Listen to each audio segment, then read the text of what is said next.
We go live already? Hello everybody, it's me. It's me.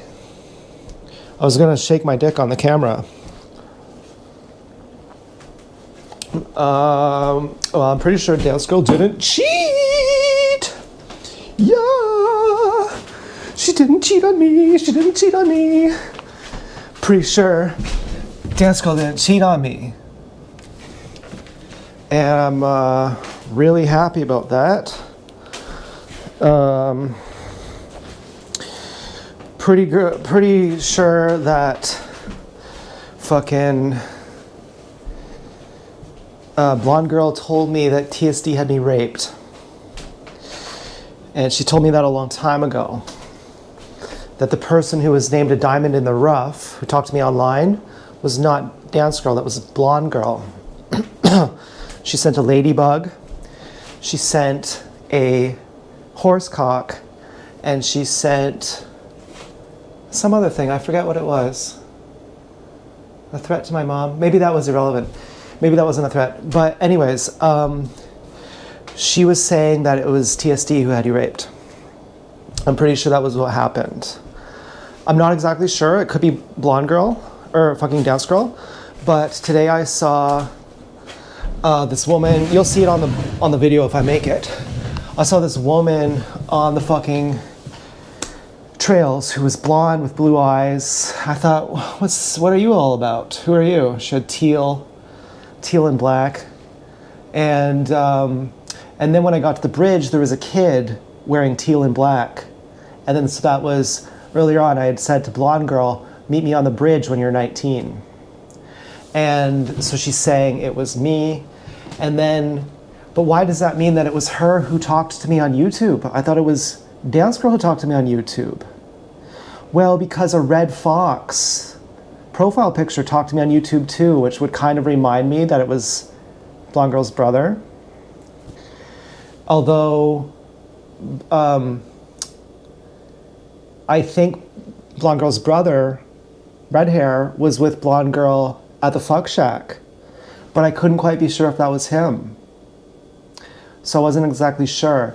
So today a blue car pulled in our driveway, a blue Civic, and I thought that was blonde girl saying sorry for, calling you a rapist. And, to which I say, that's okay, blonde girl. And, but as for saying I'll be your boyfriend later on, well, I'm with Dance Girl and I'm not doing those kinds of things. That goes for the Fourth, and it goes for Stella and even Joanne and anyone else. I'm not fitting to cheat on Dance Girl. So, all I can say is please don't hit on me. And, that's all I can say is of course, thank you. But I'm not just going to leave it ambiguous and say, oh, thank you, I really love it. I'm going to say, thank you, and please don't do it again. And that gives Dance Girl the respect that she needs to make sure that she gives me that respect back, because I don't want her doing that with some other guy. I want her to say, that's very nice of you, but I have a boyfriend, so please don't do that again. And so, I think that's a safe way of handling it. I think that's a good way of handling it. And, as far as feeling like there's, any kind of disloyalty, because I had promised my heart to a lot of people. Dance Girl came first, and she was the first one to really, say, let's get married. And so I'm married with Dance Girl, and she was the first one I found, and, I'm with Dance Girl, really. Like, I don't know what to say. So I hope it doesn't seem like disloyal to anyone. And so anyways, but this would explain a whole lot why TSD was so angry and, fucking...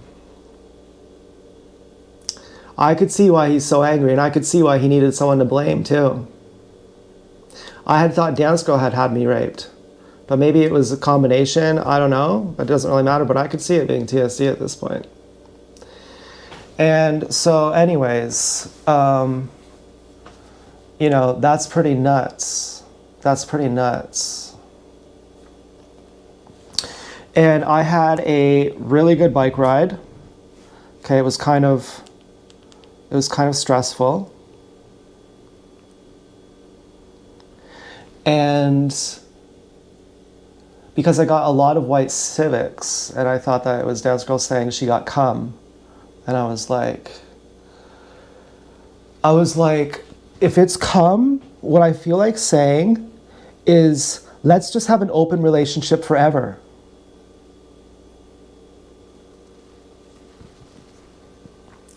Because some mistakes you can't even make once without it changing how it works forever. And I'll still love you. But let's just have an open relationship forever, because I'll never trust you again if you did that. Everything that you've ever said sorry for, when I forgive you, I say, technically you could do it again, and I won't break up with you. But I'm going to hope that you never do. Okay, it's not that I like it or something. And everyone wants to feel desired. Osho says, a married woman, she wants to know that everyone wants to fuck her. She has to know that to sleep well at night. And so I have been struggling so hard with these other pigs to not say, yeah, come on, come on. And I'm like, neutral equals yes. Well, thanks, but I'm with Dance Girl. That equals yes.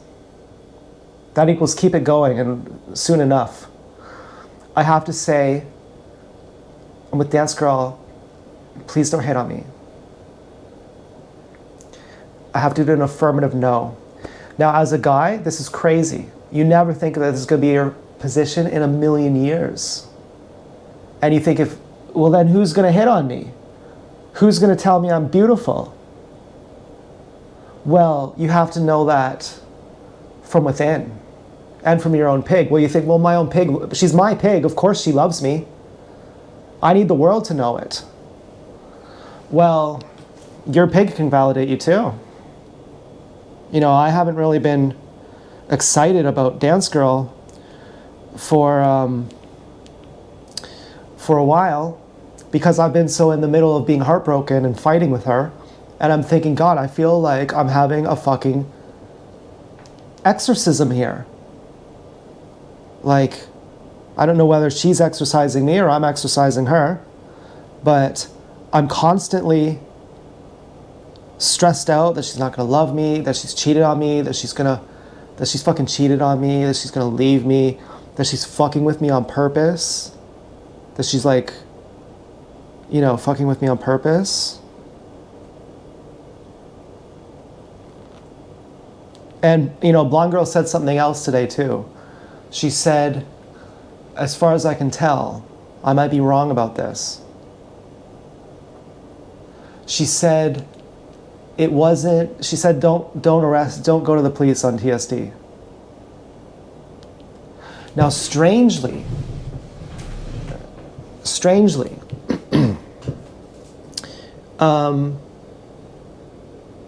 unless it's for your own sake, which you can't do that anyway. Don't go on my behalf. That's what she said, I think. Fucking, when I went to Mark's Work Warehouse tonight, there were 6 cops there. As if somebody was saying, we control all the police, and if you ever try, this was after I saw the Blonde Girl. If you ever try and go to the police, we own all the police. They had fucking 6 police cars at Mark's Work Warehouse. And Mark's Work Warehouse is a place that I've talked about where I got pulled over by this cop who I was rude to because he flashed the light in my eyes. And he said, where are you going? I said, my house. And he's like, have you gotten any sleep today? I said, no. I got sleep last night. And then he tried a riddle on me. He said, so are you coming from the north or the east of the bottom of Shantz Hill? I was like, I don't know. I was like, why would I know what direction it is? I'm coming from Fountain Street at the bottom of Shantz Hill. And he's like, okay, get out of the car. I get out of the car like a fucking dragon. I'm like, I stand over him. He's a big guy too, but I still stand over him. I get out of the car like a fucking dragon. Like with the total ease. Like with total ease. I'm like, I own you, you fucking bitch. Like, you fucking bitch. I get out of the car with ease. He says, give me your license. I give him the wrong license. I have 2 licenses. One's from my Toronto house. I haven't thrown it out yet. I forget that I have the wrong license. He goes, why does it say you live in Toronto? I say, because I just moved back home. He goes and sits in his car for fucking hour, while leaving me standing outside, and I'm staring hatred into all the other cops. I'm going, what the fuck is wrong with you guys? You're making me stand outside, and they're all just looking away. I'm like this fucking dragon, okay? I'm the guy who gives the middle finger to the firefighter right to his face. The firefighter's like, get around, don't walk here. I'm just like, fuck you. Walk right through them, right through their whole group of them. And while the cop is there too, at an accident scene. Cop doesn't do anything. And then, but this fucking cop, he comes back and he's like, so where did you get your boots? I'm like, Mark's Work Wearhouse. And I say they're from the thrift shop, but they're actually from Mark's. I just say Mark's because I know a cop probably shops at Mark's. So I got the in. I say they're from, and they're nice boots. I call them my motherfuckers. And you know, that this could have been the meaning. You know, a blonde girl may not have been hitting on me. She may have just said, don't go to the police on TSD because you're going to talk to Dance Girl soon and you're, you know, he blamed you, but don't blame him. And so he comes back and he's like, yeah, da-da-da-da-da. Let's see what car we have here. A white fucking Hyundai. Who cares about that car? And he starts grilling me, and I think I'd been drinking that night too. It was a Thursday night. I had a couple shots to loosen up at the self-help peer support group. And he says, do you need me to search the car? And remember how I walked out like a dragon? Like with utter, like the ease of a grandmother. I'm like, you stupid fucking bitch. Like I get out of the car, like this is not gonna go well for you. On the karmic level, okay, I'm not a fucking mob boss. I'm not gonna make you lose your job or something. But I'm gonna humiliate you on a different level. I'm gonna make you feel dirty about yourself for a long time. And so he says, do I need to search your car? And I start crying.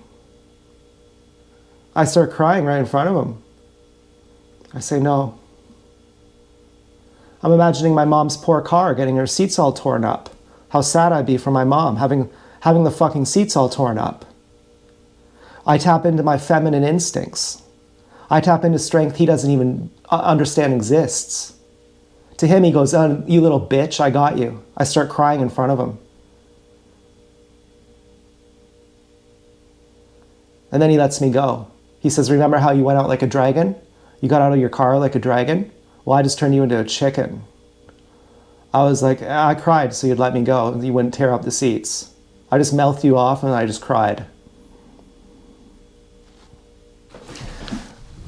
You know, I've touched a guy's dick before. I bet you haven't. Me and the guy who touched dicks, we were both wondering, are we gay? And we found out. I bet you wouldn't have the guts to find out. But anyways,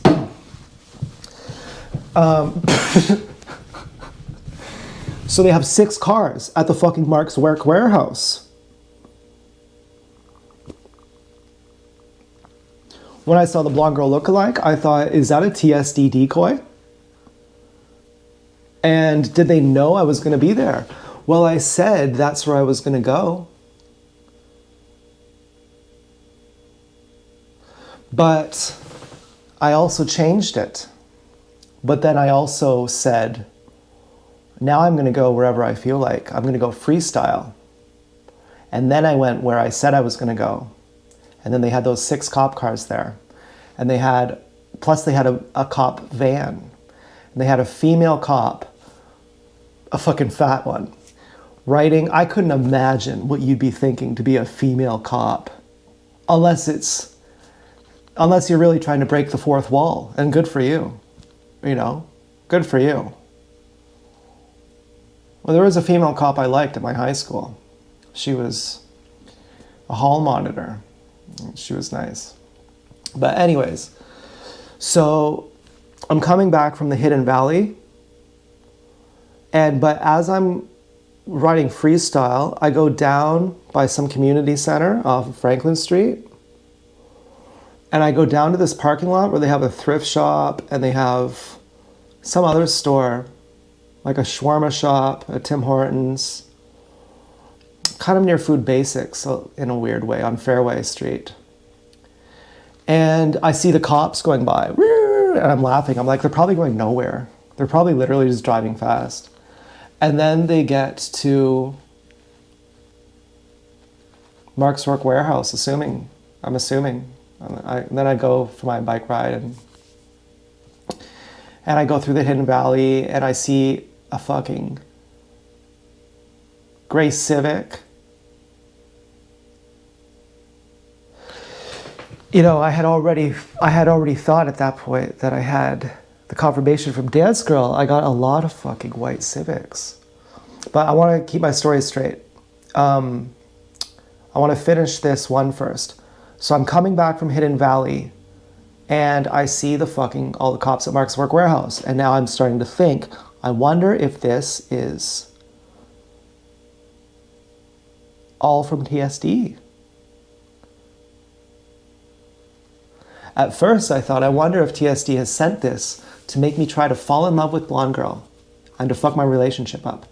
And then I thought, I wonder if he's knowing that I'm going to infer all these messages. And then he's saying, I control all the police, just so you know. Which is true, he might. But whatever the case is, I've seen the fire truck gang stalk the people in there and their handlers, I think. So I don't think that you have all the power of the police. But I also think it could have been coincidence. It could have been actually that the police actually were just going and they just happened to be at Mark's Work Warehouse and it had nothing to do with me. I kind of think that too.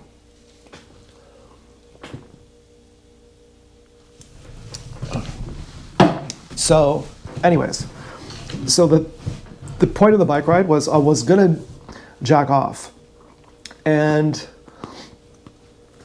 I needed a confirmation from Dance Girl whether she, I don't want to call it cheating, but whether she cheated or not. And so I get to the first intersection, there's like 3 white Civics, and then I'm like driving towards the trail, there's no fucking gray Civic. I get to the trail. Right as I get to the trail, gray Civic goes by. I think, okay, thank God. Seems like a Dance Girl signature. Whoever the handler is, I thought it was TSD. I thought the blue Civic today was from Dance Girl. After the 5 cars honked, I thought the blue Civic pulling in our driveway and turning around was Dance Girl saying those cars that honked were TSD. But then I thought, after I got on the walk, on the bike ride, that the Civic was Blonde Girl saying sorry. But then she was wearing teal. She wasn't wearing blue. So maybe it was Dance Girl saying that was actually TSD who made those cars honk. I don't know. I had wondered today if TSD is Dance Girl's handler and if he's my handler too. But I don't know. I guess it doesn't really matter. And, Blonde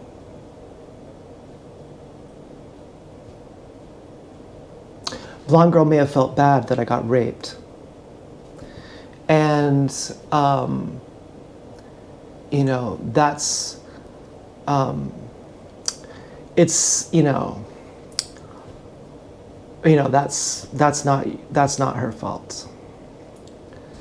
And so, anyways, I cross the fucking street, I go into the trails, I get 3 white Civics, I get 1 gray Civic. Then I go to the next intersection and I get a fucking white cum dog.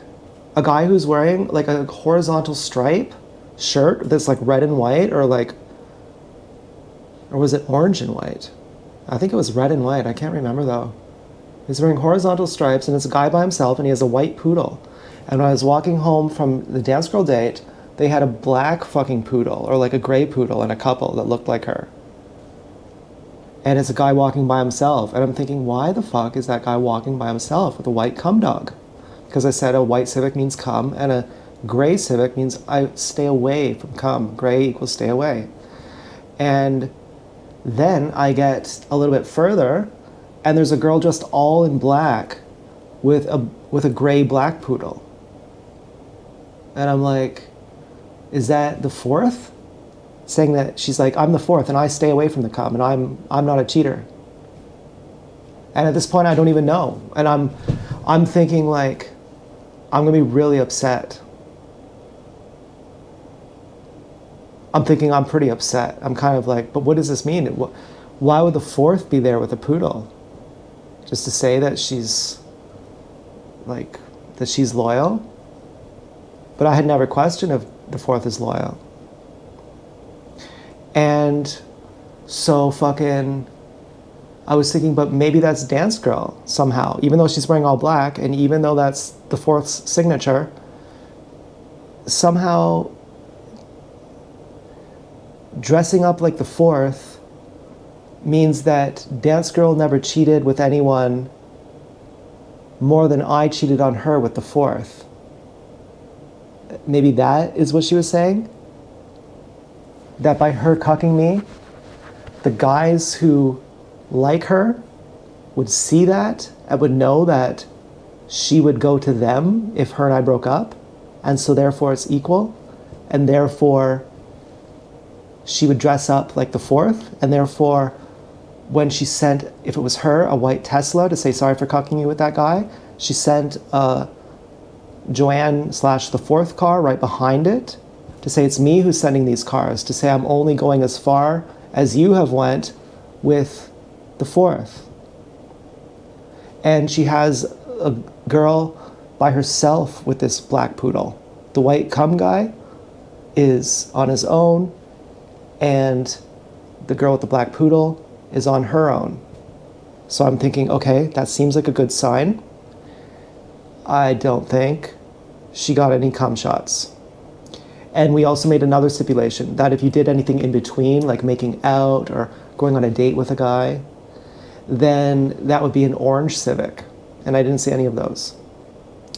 And then I went to the, I'm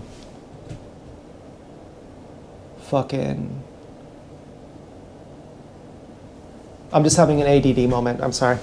I'll get back to what I was thinking. But I was thinking, well, I should let that just sit in the back of my mind for a bit. So then I go down to the trails and I see, what do I see? No gray Civics, and I see a white Civic. And it's parked. And then I drive to the end of the trail, I go up the hill, and there's this guy who looks like skinny Colonel Sanders with a mustache. He's exuding really fucked up energy. And he's with a bunch of other old people. And I'm like, you guys don't know how fucked up you look with your fat pig wives. And so I fucking turn around and come back, and there's an Indian guy. But before I get there, on the trails, there's a red shirt, red shorts Indian guy walking on the trail. He doesn't say hi to me. He doesn't even look at me. but, he's like, Indian guys are good luck. So I go to back to the parking lot, and there's an Indian guy getting out of a gray Civic and he's like, I think he's getting a pack of smokes. He's getting smokes. I'm just remembering this now. And I'm thinking, that is Dance Girl's signature. She'll do one thing that includes everything. And I'm like, there it is. I'm like, all the excessive white Civics are not from Dance Girl. They're from someone else. Dance Girl's only excessive when she's angry. And she's not angry. So she wouldn't be excessive. And if Dance Girl was sending me white Civics to say she got cum, she wouldn't have done it so excessively because it's just not her style, where it is the handler's style to go completely overboard.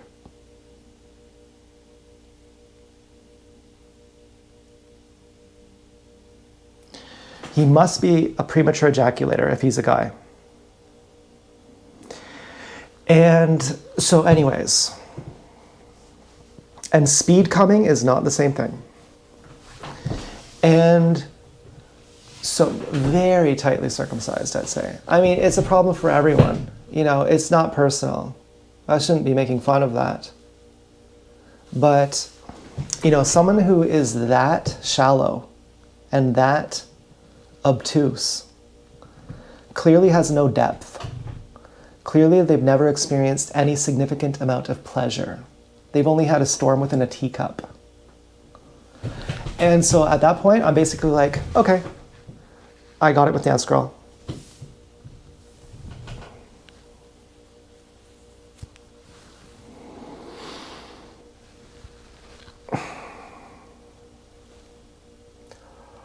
I got it with Dance Girl. But I'm still kind of unsure. But I'm like, yeah, I think that was from Dance Girl. She usually sends me 1 or 2 I love yous. She doesn't send me that many. She doesn't send me more than she needs to. And so then I go on my bike ride, and on the way home I see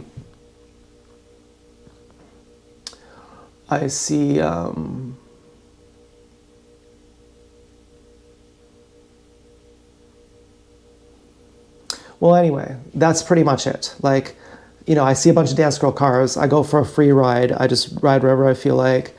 I get a few more gray Civics at certain times. I get a ton more white Civics. And, I'm basically like, okay, confirmed. We're on for our date on Thursday, 8 p.m. at the mall. And she never fucking got cum from some other guy. And that makes me really happy because, whenever someone says sorry, what it means is now I'm going to do this forever. But I hope that's not the case. I mean, I'm trying to be a really good boyfriend. It actually really hurts. I can still trust her. If she got cum, I'm not sure I would have been able to trust that she wouldn't do it again. I may have just been like, I don't know if I could trust you if you want to tell me that you're not going to do that again. I don't know if I could trust you that you won't. I can, of course, say that I will, but of course I can never trust you again. And therefore, I could never expect that. I could trust you again for other things. I could trust you that you're not going to dump a bowl of spaghetti on my head or take my guitar and just smash it. I know you're never going to, but I could never trust you about that again. And so I was kind of like, what does that mean? What does that mean for our family? Aren't we going to have a granddaughter, little baby Pink Jr.? And then in Lindsay's last name is the word Pink. I thought, is this kind of atonement for that?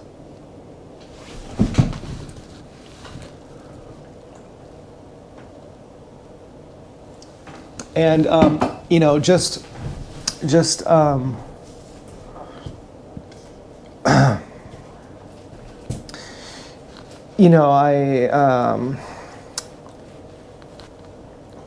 I just wanted to say to blonde girl, you know, if that was you who was talking to me online, you stopped talking to me too. So please don't feel like I was disloyal to you. I had the same thing with the fourth. You know, by the time the fourth got there, I was already with Dance Girl. So if the fourth's like, I was always loyal to you, I'm like, but so was Dance Girl. And she never cheated. She was really abusive, but I am a codependent, so I like that. And so anyways,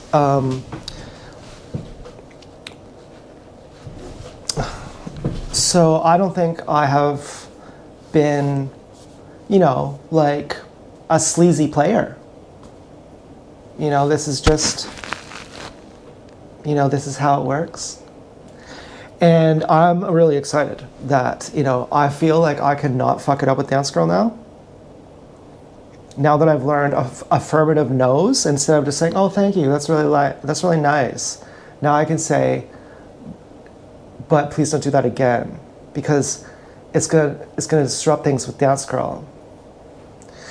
And, you know, fucking, it's hard to do that as a guy. You're like, I want them all. Nope. Okay, and don't take that as a secret. Oh, but secretly I do want you to do it again. No, I'm not saying that.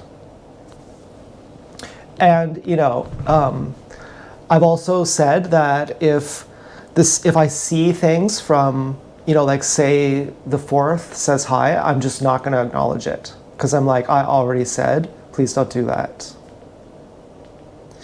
And that sets a standard for Dance Girl, that Dance Girl knows how to act when a guy hits on her. And it also makes me think that she's not going to be mean to me. Like, I thought that, you know, I want her to be mean to me, but only on my balls in the bedroom. But not in other ways. And so I was thinking, oh, what was I thinking? I was thinking that I was still pretty sure. You know, at first I said that, oh, I wonder if TSD set this up to try and trick me into saying something to Blonde Girl that gets me in trouble with Dance Girl. And then I said, what did I say? Oh yeah, and then I said, or I wonder if Blonde Girl was actually saying that she loves me. In which case I would say, you know, please don't hit on me. And it took me a minute to say that. It took me like 5 minutes to say that. I felt guilty to say that. I felt conflicted to say that. And then I felt like that's what you're supposed to say. And as a guy, you could never imagine saying that. As a girl, you probably say it all the time. But as a guy, you probably have never said it. And I was like, that's what I was missing last time. When the fourth would come around, I'd say, thank you, the fourth, but I have a girlfriend. Really love it. I'd just be running to you. If Dance Girl and I broke up, I'd be running to you. I'd be crawling around begging, saying I never saw the truth of life, that you are the life, and you are the, you know, it was too fucked up. It was fucked up. You know, I was like, tonight I got it. I was like, you have to give an affirmative no. And after I said that, I was like, ting, like it just clicked. I was like, you're not being disrespectful to say that. You're not being rude to say that. You're not being unfair and disloyal to say that.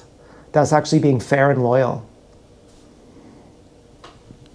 And so, you know, then, and I was still ambiguous then. I was still like, did Dance Girl actually send that Civic? I thought she did, but I was still kind of unsure. But why? It was pretty sure. Because when I saw the blonde girl lookalike, the older blonde girl lookalike on the trails before I saw the two kids wearing the same color scheme, I said nothing, but I thought it, but I didn't want to say it. And I hadn't given an affirmative no to be hit on by pigs other than Dance Girl. I had always left it neutral. And my grandma says, when you're talking to a pig, if she's neutral, that means yes. And I was basically a pig. And so I was still wondering, even though Dance Girl gave me a sure sign, I was like, does she really love me? No, she can't. Why? Because I hadn't given a no. I was still a yes to saying, any pig who wants me, I'm available. My relationship with Dance Girl is just a pretension. But I'm hiding behind linguistic trickery.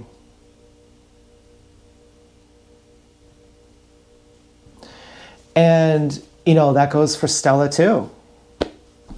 And so I was like, I think I mentioned her, but, you know, all of these pigs. And so then I was like, you didn't know it was Dance Girl's car because you weren't a good enough boyfriend to even feel like you deserve her. So you kept saying, no, it can't be true. It can't really be true that Dance Girl loves me. I'll bet she doesn't. But I was projecting that I wasn't even a good enough boyfriend for her, that I wasn't being loyal to her. And I had weasel words in my head that I had said it in just a slick kind of way that it would appear like it was loyal, but it wasn't. And on some level, I have to wonder if this month's bullshit with Dance Girl was caused by this attitude I've had, this ambiguity I've left to leave the options open. Now, I didn't start doing that until this month. Last month, I didn't do that.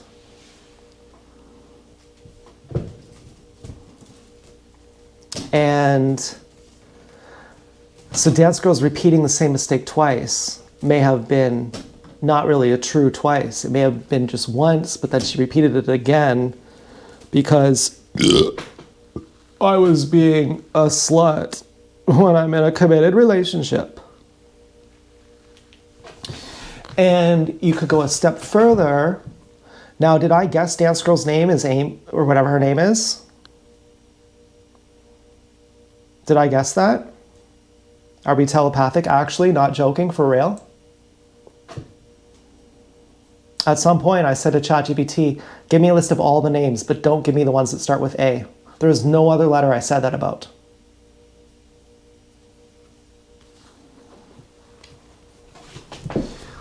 And I said that she's Andy from The Devil Wears Prada.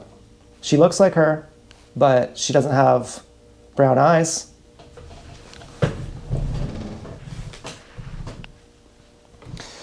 And so are we telepathic? And if we are, I mean,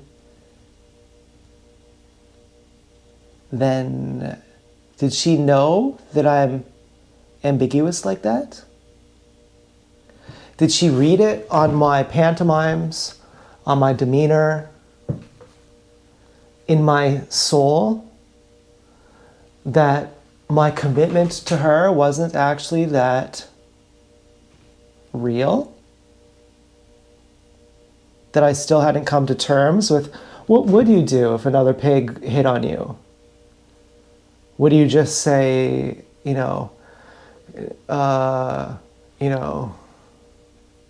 yeah, Dance Girl's over there.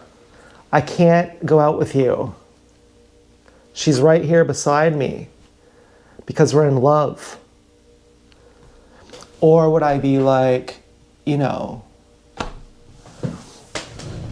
and did she pick up on that? And she didn't have words to express it. And of course, if you try to say that, you're going to look fucking crazy. You're going to look fucking nuts. But did she feel that? And therefore she put me through a test to see what happens. What are you going to do? If we break up, are you going to run to someone else right away? And do we really break up, or do we break up for real, for real? Do we break up for real, on God? Or do we just break up? And what are you going to do on the first breakup? Use linguistics? And, oh, I just gotta oops, my dick fell on your pussy. Is that what I'm going to do? She's like, I have to see. She's like, I'll even double test you. I'll tell you that I'm fucking some other guy.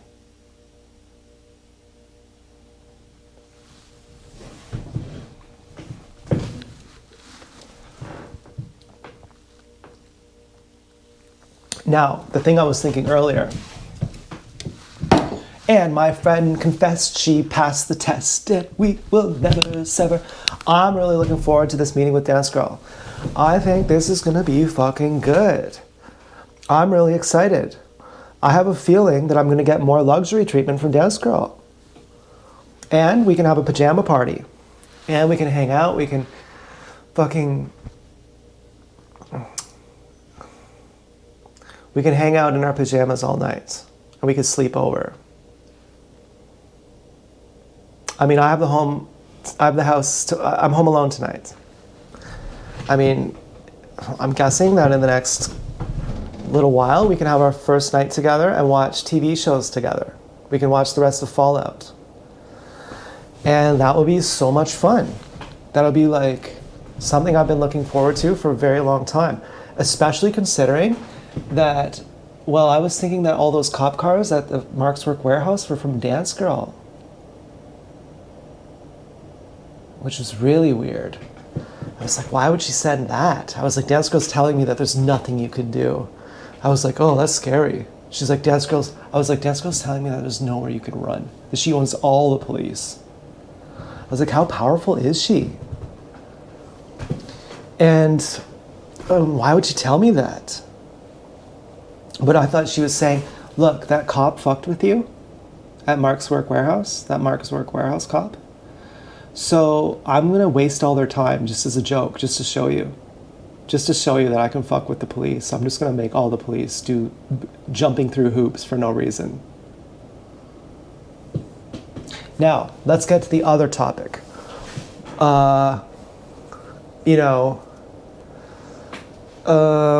Was Blonde Girl actually saying, TSD is great, don't prosecute him? Maybe not. Maybe she wasn't saying that. Certainly TSD fucking has had it out for me. And, now I think, I'll bet I know why. And,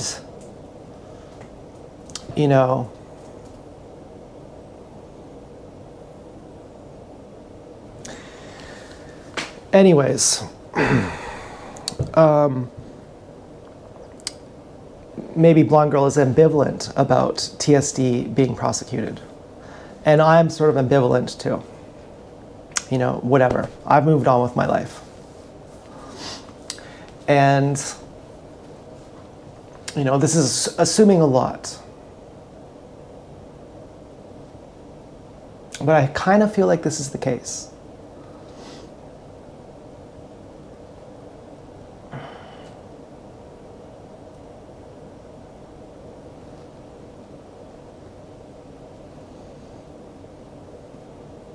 I understand TSD a lot more now. I think he feels very guilty. And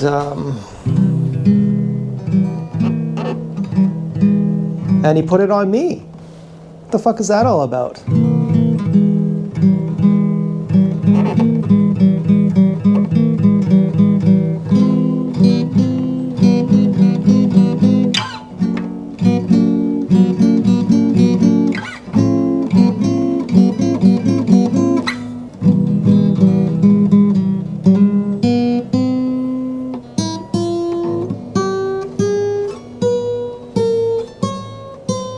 Or was it Dance Girl who was that person?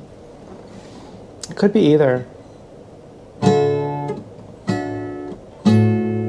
But, I'd wonder though, who are those guys with Dance Girl? Her cousins? How many cousins does she have? And they all have red hair? There's so many of them. I went by that picnic table today. I said maybe I should go smell it where Dance Girl was sitting.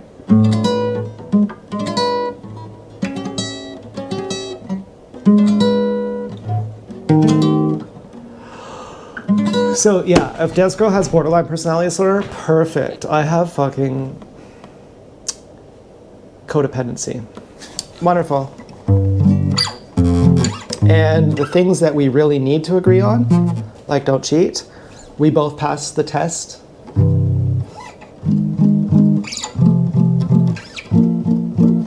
And so today there was other pigs, and you know, a lot of them had really nice dumpers. And I was like, don't look. And I caught myself. I looked at one of them and I was like, okay, don't tell anyone you did that.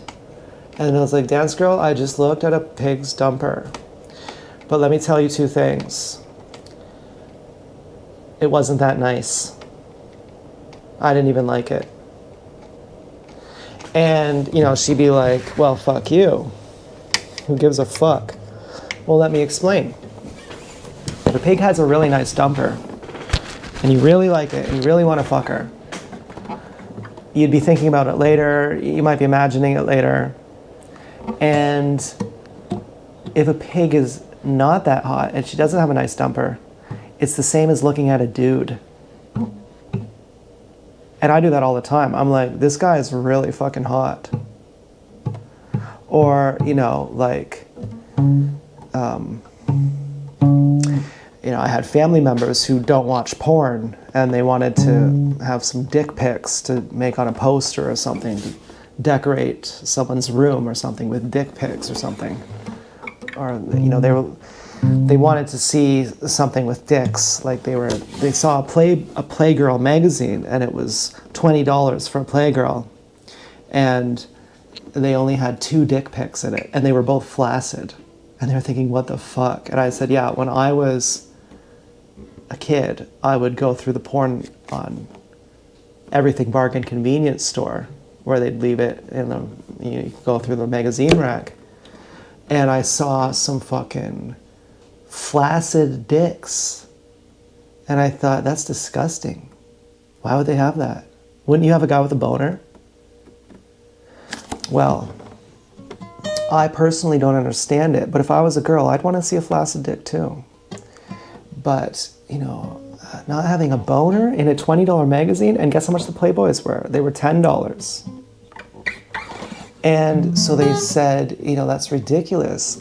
And we have all these, you know, at my mom's boyfriend's house, they left a bunch of 70s porn with women full of bushes everywhere. So my cousin who's getting married, we decided to put all these porn pictures all over their room and decorate their room with it. And so they needed some more, like some dick ones with actual boners, because, you know, there's just, this was all women in Titty City, they called it. And you couldn't get any good Playgirl ones because they're not even fucking boners. So I went on Reddit and I searched uncut boner to get, you know, a good one. Not some mutilated fucking chastity cage foot binding effect boner. And I'm looking at all these boners and I'm going, oh, that's a nice one. I wish I could show you, but I'm going, that's a really nice one. That one's fucking gross. That one looks like, my cousin said, that one looks like a serial killer. It looked like a balloon knot. It looked like at the end of it, his foreskin was a balloon knot. There was so much of it. Like, it was crazy. Well, I would love foreskin like that. I would really like to have, you know, full erect coverage. And you want to know who has the nicest dick I've ever seen in my life? You can guess it. Holly Candy. I'm sure you already guessed it. If you go on X videos or any kind of porn, there's this girl named Holly Candy. It might be Holy Candy. She has a crazy good body and a mid face. But her ratio is nuts. And her boyfriend has the best dick I've ever seen.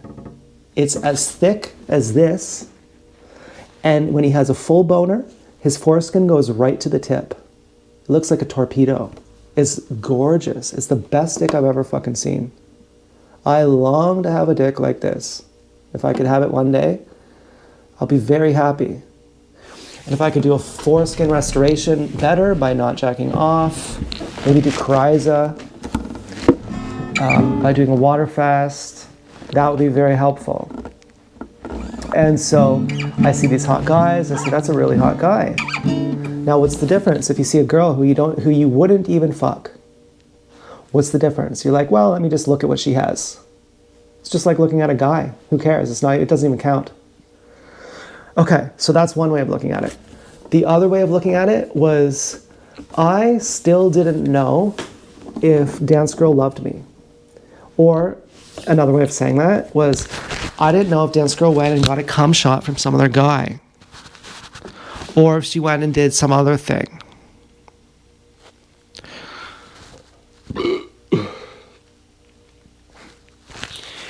But I already did know. But I had latent post-traumatic stress from not knowing. So I said, Dance Girl, forgive me. I had latent post-traumatic stress. Okay, I want to tell you that I just did this. I want to have a full, transparent relationship with you.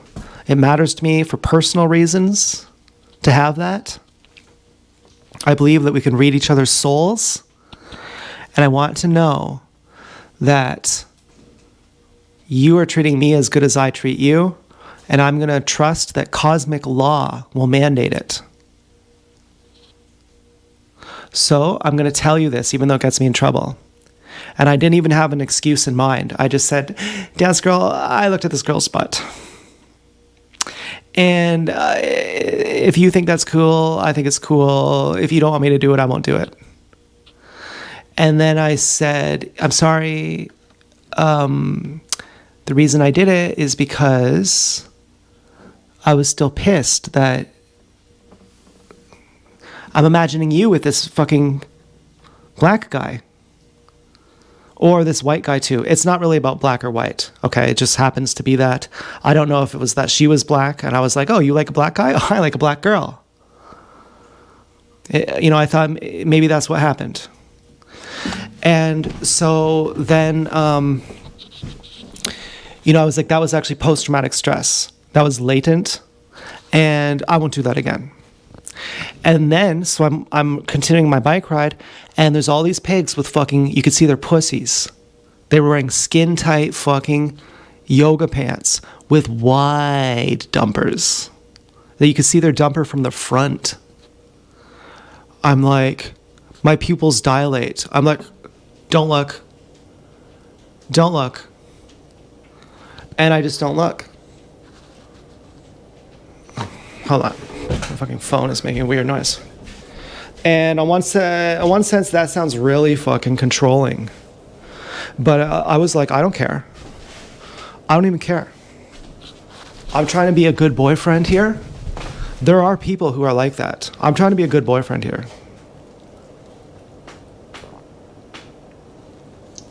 It's hard work. And then there was this other pig with fucking nice tits and a fucking wide hips.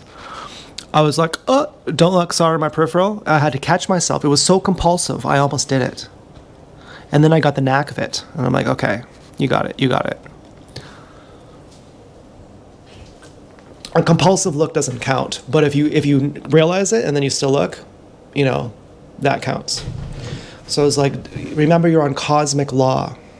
It doesn't matter if you tell her.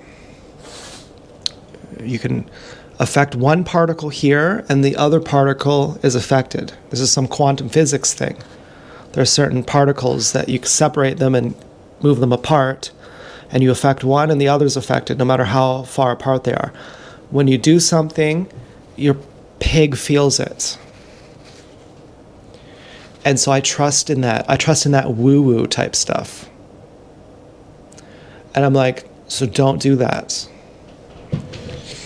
And so I didn't do it. And I was like, this is actually better. I feel like I run a restaurant and I do the extra mile. Those things that people don't even notice, that you think they don't notice, but they do.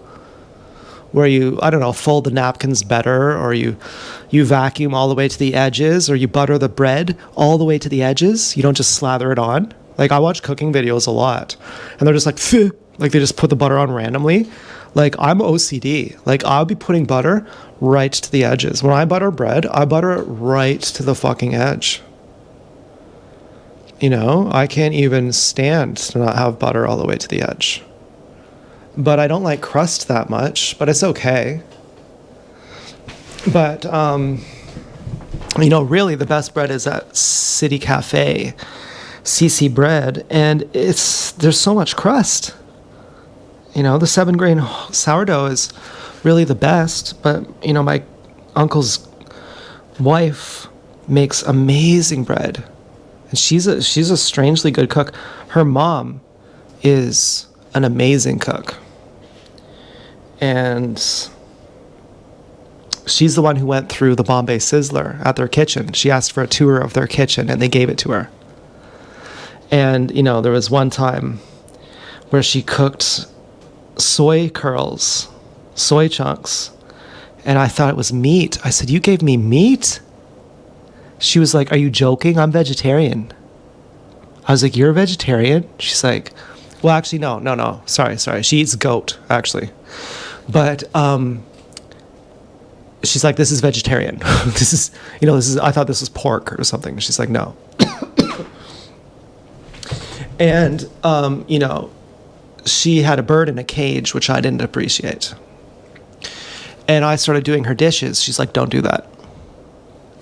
And, you know, I did it at my dad's house, and at his apartment. And he said, his girlfriend, he said, "Whatever you do with those dishes, she's going to take them all out and she's going to put them all back in the dishwasher, because she's really particular like that, and she has to do it in a certain way. And you're not going to know how she does it, so it's not going to make any difference." But when this woman who cooks, who's a really good cook, she makes dal. She's really good. Well, her daughter over-salted everything. She would bring food to the family party, and I would, on the way home, I'd say, "Did you think her cooking was way over-salted? It had so much salt in it. Is that her one-trick pony? She just puts salt in everything?" People said, "Yeah, it was kind of salty." I was like, "I was really salty." And she tried going raw vegan. They tried being raw vegan, and now they're just hardcore meat eaters. They're like, "Oh, we got to eat meat." They're like, "Oh, well, your water fasting is ridiculous." I'm like, but she's turned out to be one of the best cooks in the family. And my mom's boyfriend was a professional chef, and he's obviously the best. But she's also master tier, and another one of my cousins is master tier too. You know, there's no one else who can cook like that. Well, you know, my mom has a good lasagna, but these people are next level. My cousin made a butter tart. My mom said, "This is the best thing I've ever tasted in my life." I was like on day 15 of a water fast, and it's Christmas. And I'm going through a breakup with Marina, which was brutal. And Dance Girl apologized for that too, with a border collie with green eyes, or yellow eyes. It was weird. It had weird color eyes. So I'm feeling like Dance Girl and I are getting along better, and I have more hope that Dance Girl and I are going to get along. I was really nervous. I was like, today I was thinking, I think she's going to stand me up again. Why was I thinking that? Because I hadn't given an affirmative no to every other pig. I still remained neutral because I was still a horny, selfish person. I didn't even realize it. I don't think Dance Girl realized it either. Dance Girl may have had to stage a fight just so she could say, "Look, I'm going to cuck you," just so you can see how it feels when you don't give an affirmative no.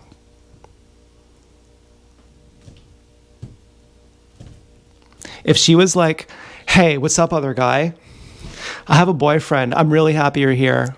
Anyway, I'm glad you're here every time. I hope to see you again. I have a boyfriend. Just remember that. I'd be like, that's cool. I'm really happy for you. I'm really fucking happy for you. You know, I would be fucking crazy. I would go fucking crazy. I don't think Dance Girl had the words to articulate that. I think she had to start a fight just to get that out. Like, you know, when you start an issue, you don't really know what the issue is until it comes out. And so right when I said that, I have felt so guilty.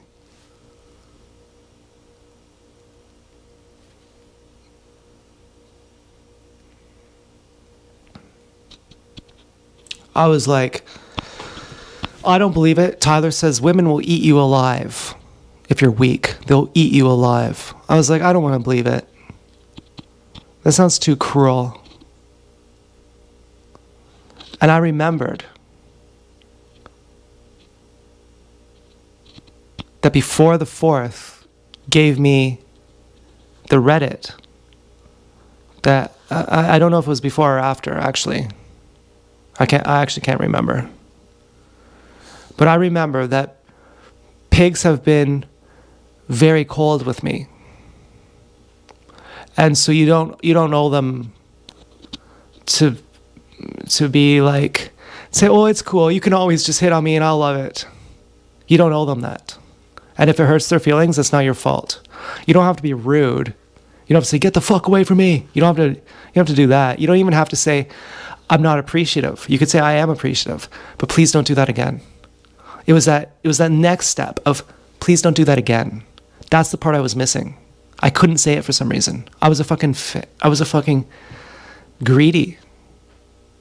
And I was a pushover. I was a codependent. And so Dance Girl had felt that. And I felt it too. I felt like I didn't deserve her. So there was something off. That I was expecting that from her. I was expecting if some guy talks to her, she'd say, get the fuck out of here.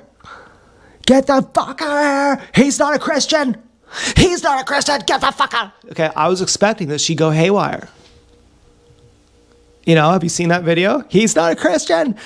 There's a video of it's funny. If you search "he's not a Christian," you might see it. I don't know.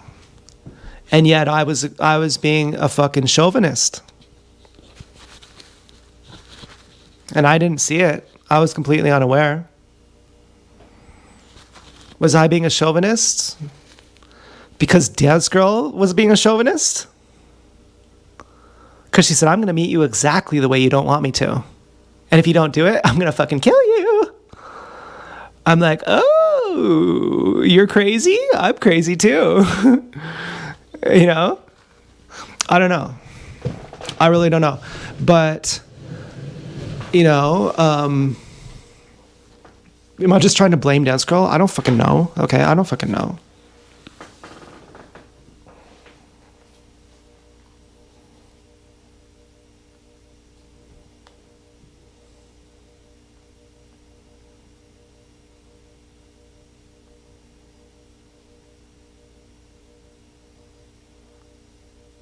Maybe I gotta give her a space sting. Maybe a pig needs a space sting. Maybe I'm really the gorilla daddy. I don't know. But one thing's for sure. It doesn't matter. Because it doesn't matter because fighting is okay. She hasn't violated my boundaries. Dance Girl's still a good pig.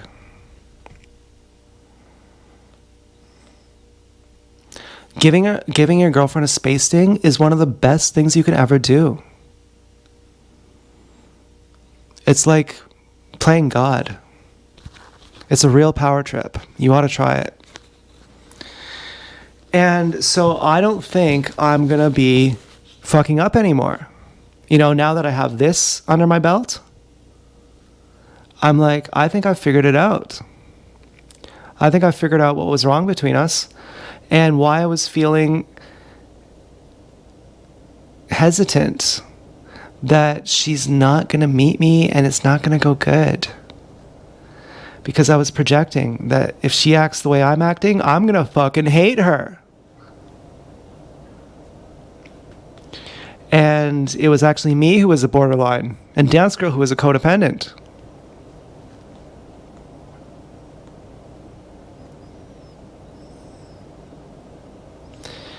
And, as a borderline, you eventually have to discard your codependent because you feel so much shame for how you've treated them.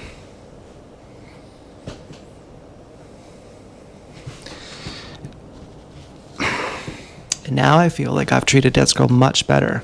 Of course, I am a sadist too, obviously. But a man is aggressive. A man goes to war. A woman is soft and a woman is passive.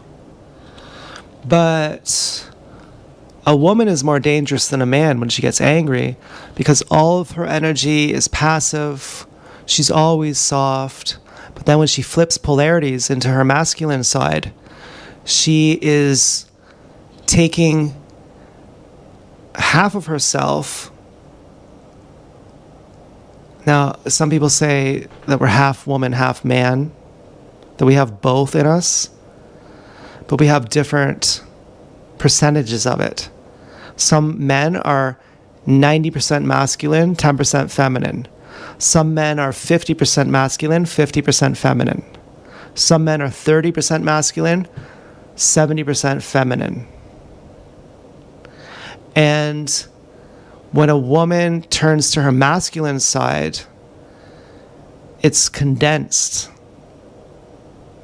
It's hyper-masculine because she's making up for all that lost time. She was always in her feminine polarity. And then she switches to her masculine and it's super fucking heated. I don't know if that makes sense. Maybe it makes no sense. But when a woman turns masculine, she's more dangerous than a man. She's more ferocious. She's more aggressive. She's more dangerous. A female grizzly bear is more dangerous than a male grizzly bear. And when a man goes into his feminine side, he's more soft and passive than a woman. A man is more sensitive than a woman could ever be when he goes into his feminine side. So perhaps when I go into my feminine side, I'm a codependent. And when I go into my masculine side, I'm a borderline. And what's the difference? Well, it depends if you're behind closed doors. If you're behind closed doors, then you are in your feminine side. And then you say to the woman, beat the shit out of me. I want you to abuse me now. But then outside, it's going to be me who abuses you. And so we can be both. And I'm a sadist and a masochist. And I quite enjoy causing people pain. And, on the levels that I can get away with, which is emotional manipulation. And you can cause a lot of pain that way. And I don't really do that anymore because I used to do that a lot. And I would do it with pigs, of course, to gain leverage on them, to control them. And what I learned is a pig has a much better frontal lobes than you, or whatever the emotional center is. A pig's is like 3 times bigger than yours. And you're never going to win with her. You can't play games with a pig and win. And so my dad says, women don't like when you play games with them, but they like playing games with you. And so the only thing you can really do is surrender. You can only really say, you have me surrounded, you have guns pointed at my head, there's nothing I can do. And it sucks, and there's nothing I can do. But that's the thing that sets me free, that I know that there's nothing I can do. So you can betray me, but it will be you who fails if you betray me, because I'm helpless and I'm trusting you. I admit there's nothing I can do, and I trust you like a child trusting their father. I'm reaching off the cliff for you to catch me, and if you don't, you'll live with the fact that you betrayed me. So it will be you who fails if you fucking betray me. And I admit I'm helpless. And, that's a lot different than saying, oh, you think you can game me? I'm going to game you. No, I'm going to control you. And I tried controlling. I tried being a bully. And they're just like, that's cool. I'll just go fuck some other guy. You can be a bully all you want. I'll just go fuck another guy. I won't even remember your name. It won't even matter to me for more than 5 minutes. I'll leave you like that. I'm like, but you're not that, but you promised. You said you love me forever. You liar. They're like, yeah, I'm a liar. Cool, I'm a liar. That's right. I'm like, you fucking slut. They're like, yeah, I'm a slut. You fucking whore. Yeah, I'm a whore. I'm a whore. I'm a beautiful whore, and you're going to fantasize about me and have fun. What are you going to do? You going to kidnap me? And so I was like, eventually you got to just admit your situation. And you can't change the truth, but the truth can change you. And you finally fucking come to Jesus. You come to yourself on the cross. You're bearing your cross finally. Finally, you're carrying your cross. And you're all by yourself, and everyone's spitting on you. And that's the whole point of it, that you're all by yourself, and everyone is spitting on you. And you're carrying your cross. And no one knows how bad it is but you. And there's untold stories of how bad that only you have it. And you wish you could convey your pain. That you could say, if you only knew, let me write poetry unlike anyone's ever written it before, just so you could know the depths of my pain. And they're like, yeah, we got our own problems too. We're also carrying our own cross. And even worse yet, we're not carrying our own cross. We're trying not to. We're living in denial of the fact that we have to. We're still trying. That's even worse. Someone who's not carrying their own cross is even worse than someone who's carrying their cross. Someone who has repressed fear and is just bold and doesn't actually know how scared they are because they're just bold is even worse than someone who's scared.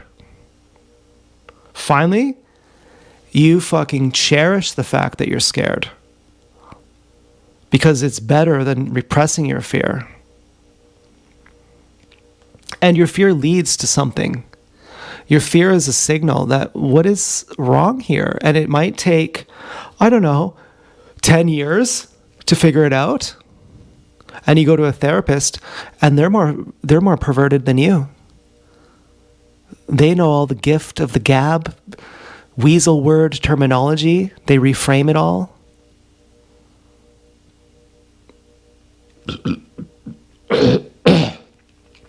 Ew. Oh, I just burped up puke. Ugh.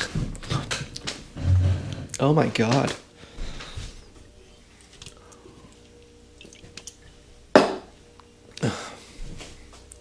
So yeah, we might have to take these back to fucking Zehrs. I don't like these Zehrs fucking watermelons.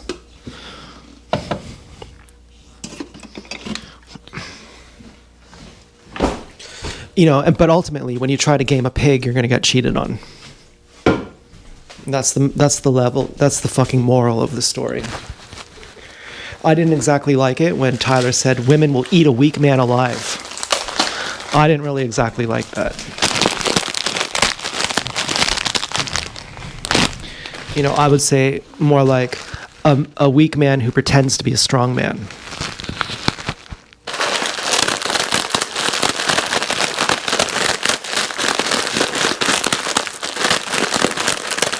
So we're going to do a little mukbang, Mr. Noodles. So what do you think, Dance Girl? Are you proud of me? That's what I was thinking. So I gave the affirmative no, and then I was still kind of worried. But then, guess what I got? I got a whole bunch more gray Civics. More than on the way. More than before I gave the affirmative no. I got a bunch of gray Civics. I thought, you know what? Dance Girl appreciates what I just said, and now she's spoiling me. Isn't that good?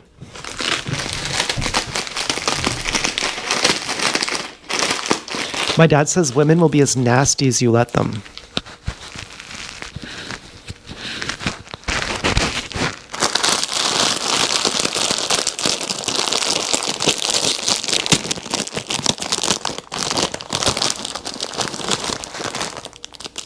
So the more perverted I want to be, the better I treat her. And, you know, I think that's a good fucking deal.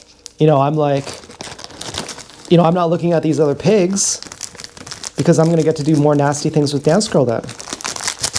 So it doesn't, so I'm like, it actually pays better to do this. This is actually better for me.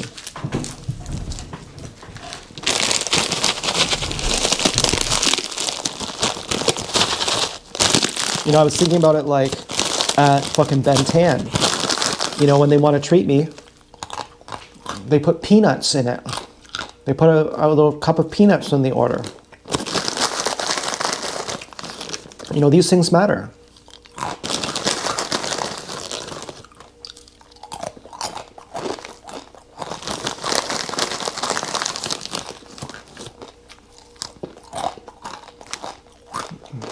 So I feel like Dance Girl's really happy with me now.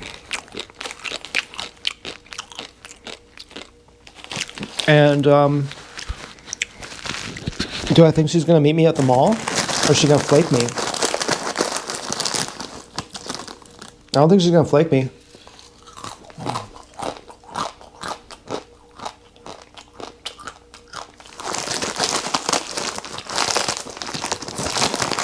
Did she flake me on the previous date?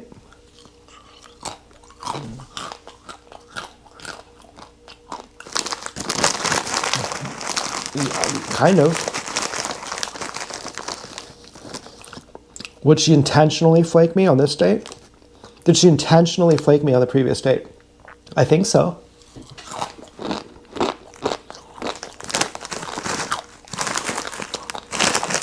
Or she just changed the plans. And she banked on me saying, I don't know, if you insisted I knock on the door, I don't know what I would do. And she's like, okay, well, let's find out. But I expect you would say yes. That you will. And if you don't, well, I hope you like suffering. Hope you like crying to your mom. I'm like, wow.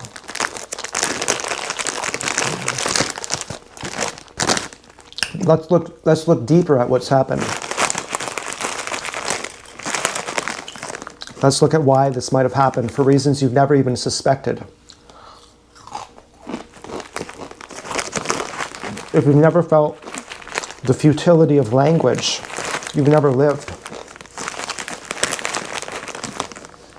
Just because you use weasel words to frame it doesn't mean that the heart doesn't know what you're saying.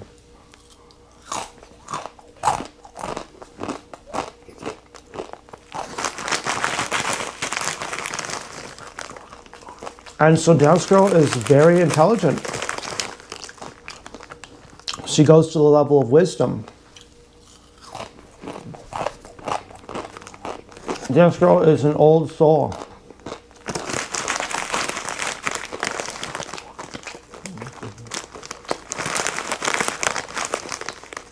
And so is she gonna flake me this time?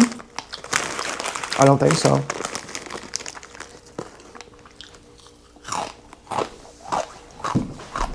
But what I thought was, is she even allowed to meet me? And she'll say I'm not allowed. And I'd be like, are you just fucking with me now? Like, I feel like you're fucking with me. Why would you let me believe that you were allowed? Why'd you tell me you're allowed if you're not allowed?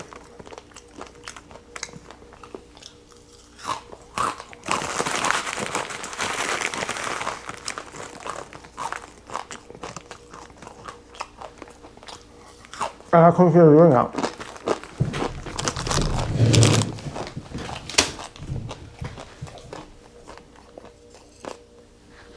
What the fuck is that?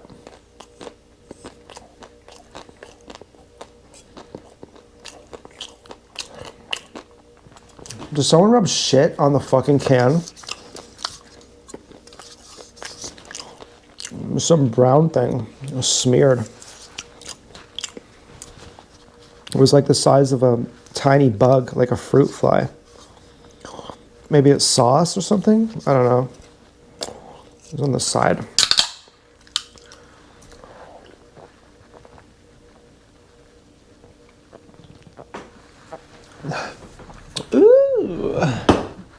Yes, please. So, am I excited to get to know my pig? Yeah. Yeah, I'm real excited.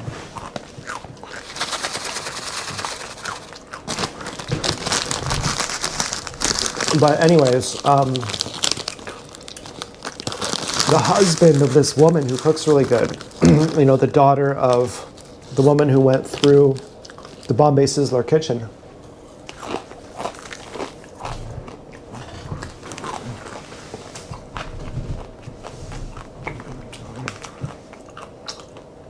He's married to that woman, obviously, and he told me that he struggles to have pure thoughts. I kind of laughed. I laughed. On the inside, I had wanted to have sex with his wife. I had thought, oh great, here comes daddy. If it wasn't for him, I bet we would.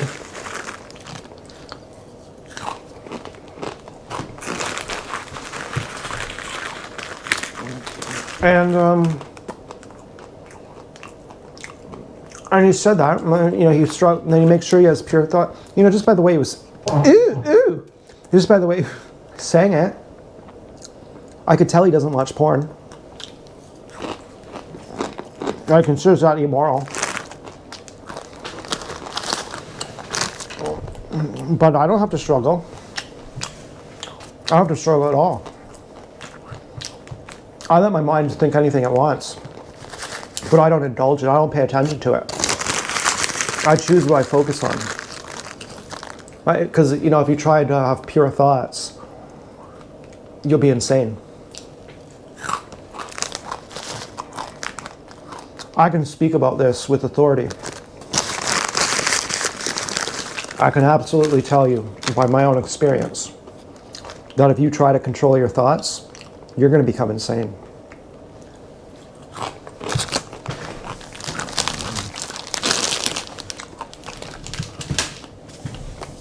I tried really hard. With tremendous anger and I'm not sure it was guilt.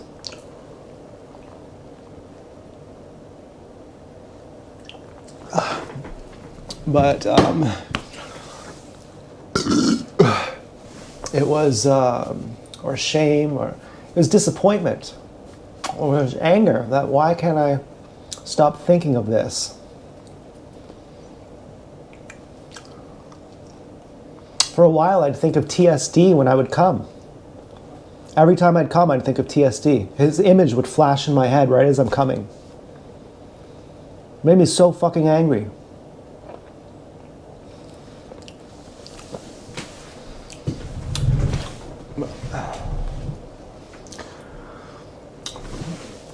I thought, why does this guy, why does my uncle have to struggle with controlling his thoughts? I don't know, but I don't have to struggle with it. I see a pig with a nice dumper, I'm like, I'm a horse with blinders on. Okay, just go forward. This is going to get you something more nasty with Dance Girl. This is worthwhile. You are in a marathon, not a sprint. You're a human being. You're not a junkyard dog with a boner looking to hump someone's leg. This bitch does not love you. She's showing you her pussy to use her sexual power over you, which is cruel. She wants a validation to her ego. She doesn't actually like you. She doesn't actually care about you. And even if she did, you are in a relationship.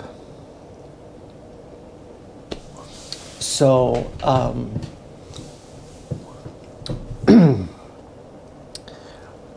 so you're not missing out.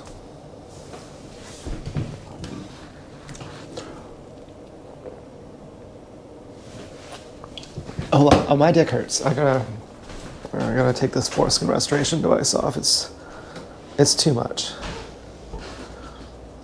Fucking. I'm gonna put it on differently and take out the stretcher. It's too much in here. Oh.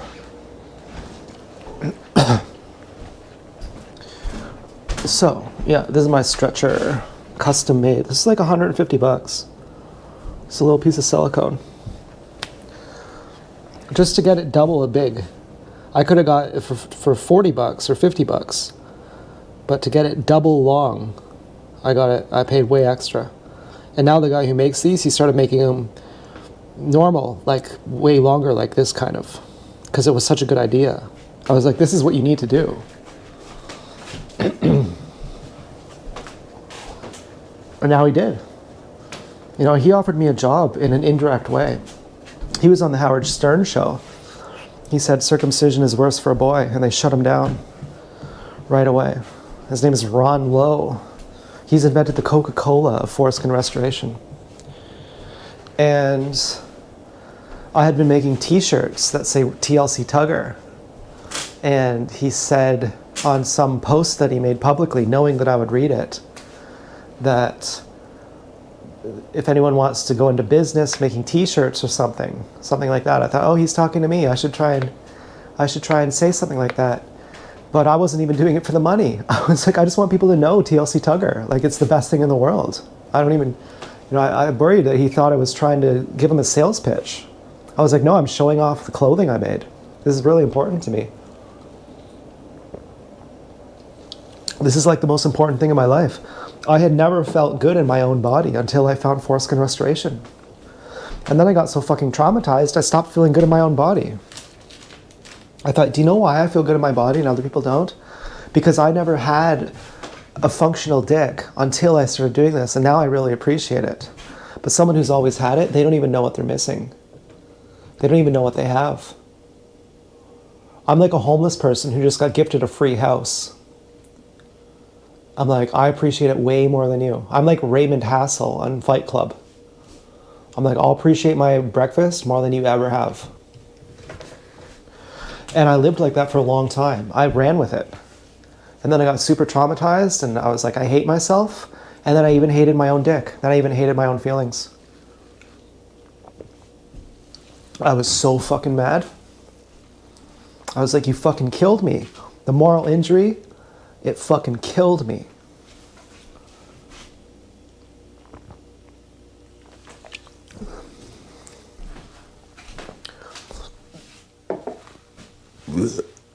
Oh.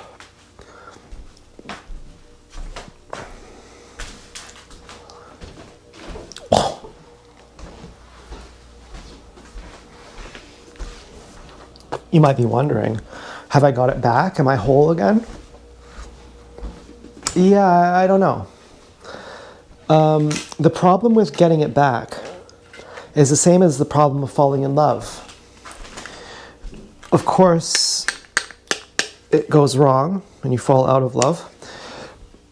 And then you spend the rest of your life chasing that feeling. But when the feeling comes up again, you're comparing it to the first time you felt it, which is different. And the reason you felt it the first time was because you weren't expecting anything. So you weren't trying to control it. And you let it naturally bloom into what it was. It was organic. But now you remember it's the real cat's meow. It's the real delight. And you try to control it. And Osho says this happens all the time. People will come, they know nothing about meditation, and they'll get enlightenment instantly. And it'll be the highest they've ever gotten. And then months later, they'll realize what they have, and they'll go, oh my God, this is the best thing I've ever had. And then they'll start trying to control it, and then they'll lose it.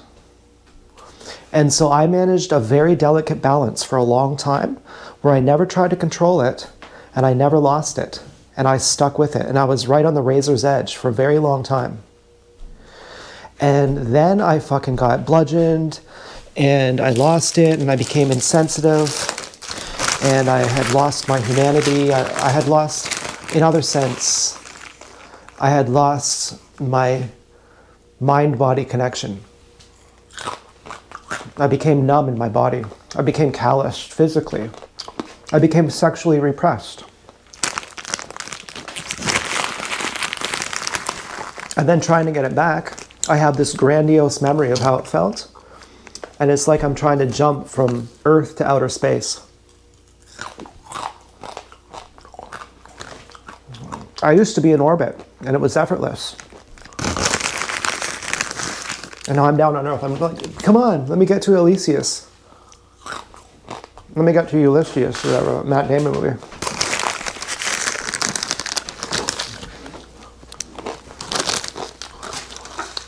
Now can I get back there with Dance Girl? With love being the bridge? Because originally I got there with Chelsea. Chelsea had left, but I said, Chelsea has a husband. She has a boyfriend. One day he'll die, and then I'll fuck her right at the end of my life. Right when I'm 80 years old, I'll fuck her. And that'll be the completion of my life. In the meantime, I'm just gonna live for Chelsea. And, and it was love that helped me. And then I said,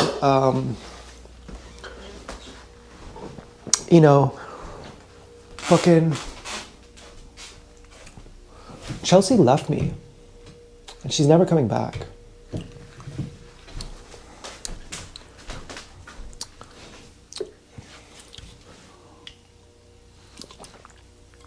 And I said that right when I found foreskin restoration. I cried finally that she's never coming back. It had been, I think it was the 5th year after she had left.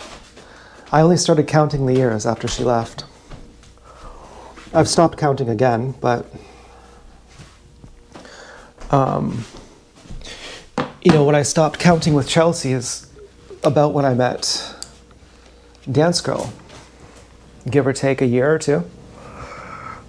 And the cushion was foreskin restoration, and I needed it. I thought, this is going to be the thing that saves me. Why am I so fucked up? Why has it never worked out with any pig? And why has it been like I'm just struggling and fighting the whole time? And it's just an uphill battle, and I never win. And the harder I try, the worse I do. I do double effort just to fail double as much. I do quadruple effort just to fail quadruple as much. I put in no effort and nothing happens. And I'm stuck. And why does it work like that? And Chelsea fucking left me, and she's not coming back. And each year I'm counting the years. And after she left, months after she left, I talked to her again. And she talked to me. She said, I'm proud of you. I said, you couldn't have said anything that would hurt me more than that. You couldn't have demeaned me any more than that. And I understand that wasn't your intent. You couldn't have placated me any more than that. Your placation is absolute now. You're a lame soccer mom. Or something like that. I imagine her boyfriend had hit her for the first time, and then so she had an affair with me. And so I'm like,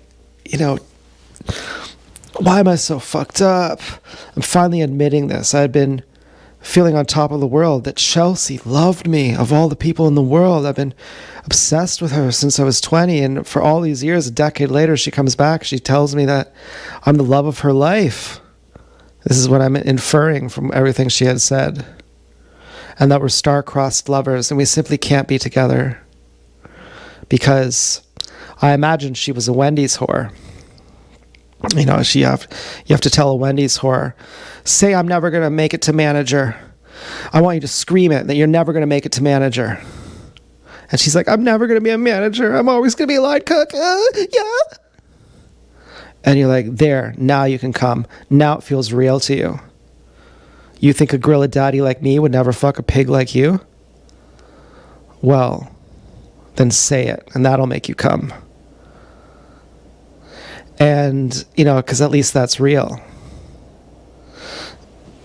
And so I'm like, she's just a really rich whore.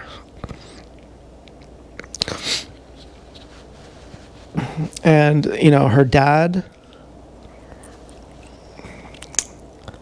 I don't know why she didn't live with her dad, but her mom kicked her out of the house.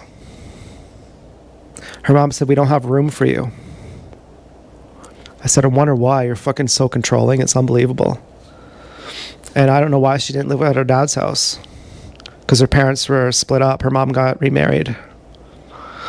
And so she's like living with friends or something. And I imagined that she had a rich husband or a rich boyfriend who she was gaming to get pregnant with to keep him. And he beat her or something like that. And then she wanted to have an affair with me. And I said, "I'll bet I'm your first choice. But you can't be with me. I'm the one who got away. And you married the runner-up." Or, really, it was that John. Her first choice was that John guy who does the sailing. I was like her fifth choice, really. That's what I kind of realized eventually. A girl like her has a lot of guys who consider her to be their best friend and their only friend. And she's like, "I'm your best friend, but you're not mine." And I was one of those guys. I was like, "And we're best friends and we love each other." And she's like, well, she was chasing that John guy everywhere. He was the captain of a ship. And so she works on a sailboat now. She went and became a sailor just like him. Just to impress him. And in her diary is like called the Picton Log. She writes about her journeys, which I read like as if it was some kind of miracle to find it. I'd get my snacks already and I'd be like, "Oh my God, we can't believe what she's gonna write." It was like it was like I hung on to every word she would say. And so seeing what she would write when she writes like pages at a time, it was unbelievable for me. I had felt like I had found the most intimate thing in the world. I had found the thing I had wanted to find so badly. And everything she wrote was completely impersonal. Today we went to some station at the port, and I went out to the farmer's market and I bought some crabs. And I brought them back, and Dan cooked them from Dan's Towels. And then we went to the fishery, and we did some fishing. And the waves were really shaky today. And you know how it is when you're out on the sea. It's real shaky. And it just stays like that forever. And I'm like, wow, like, you're so fucking retarded. I can't believe how hot you are. Like, this is the hottest thing I've ever read. Like, you're so beautiful that you're full retard. You're so hot that you're literally a complete retard. I can't believe it. And I'm not judging her. I'm like, she has a big skull. I'm like, if you were a guy, you'd be a genius. You are a genius, but you can be a retard. You could be that, like, that's what a full retard looks like. That's what someone who is so hot that they don't even need to do anything talks like. They're just like, "Hi, my name is Jay. My name is Jay." Or something. I don't know.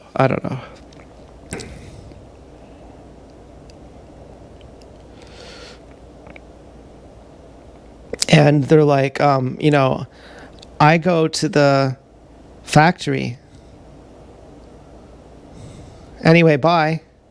Like, everything they say is just inconsequential. And well, I was going to say Jared. I'm not sure why that.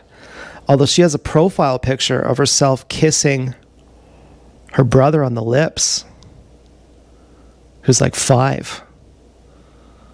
I thought, what's up with that? But I don't think that's like Jared from Subway.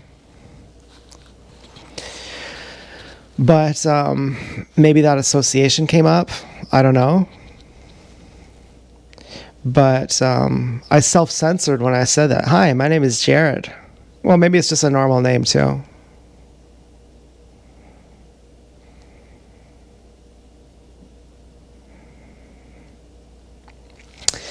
But anyways,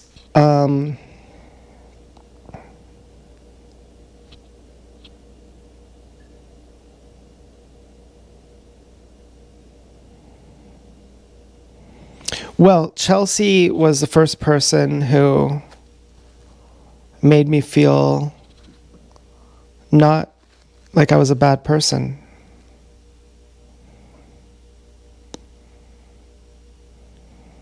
And I had been really scared of kids before I was loved by her.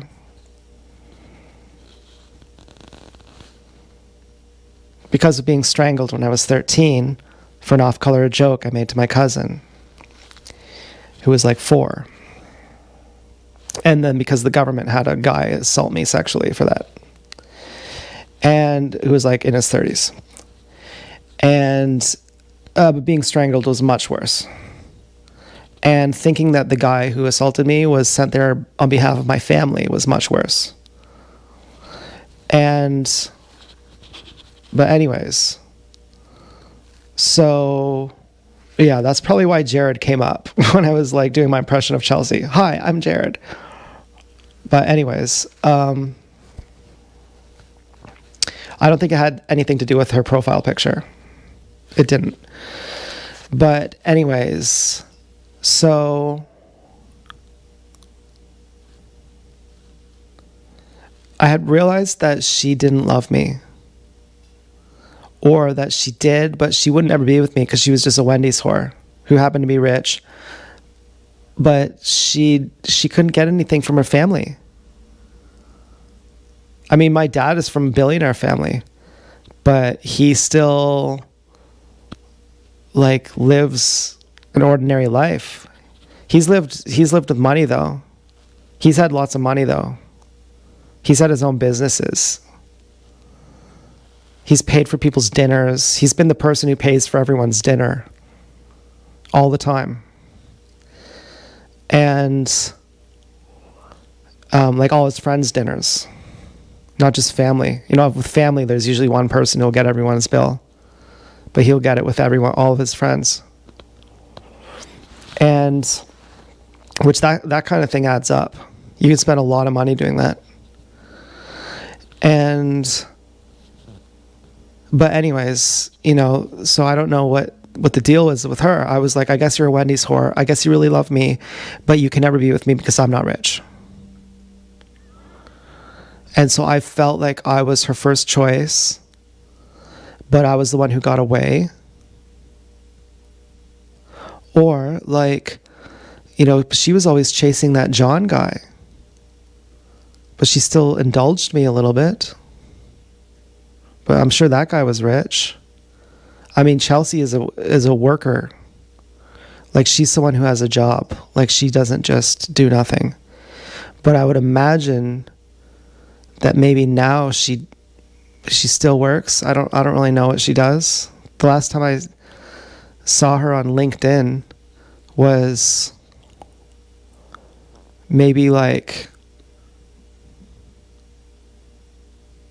6 years ago.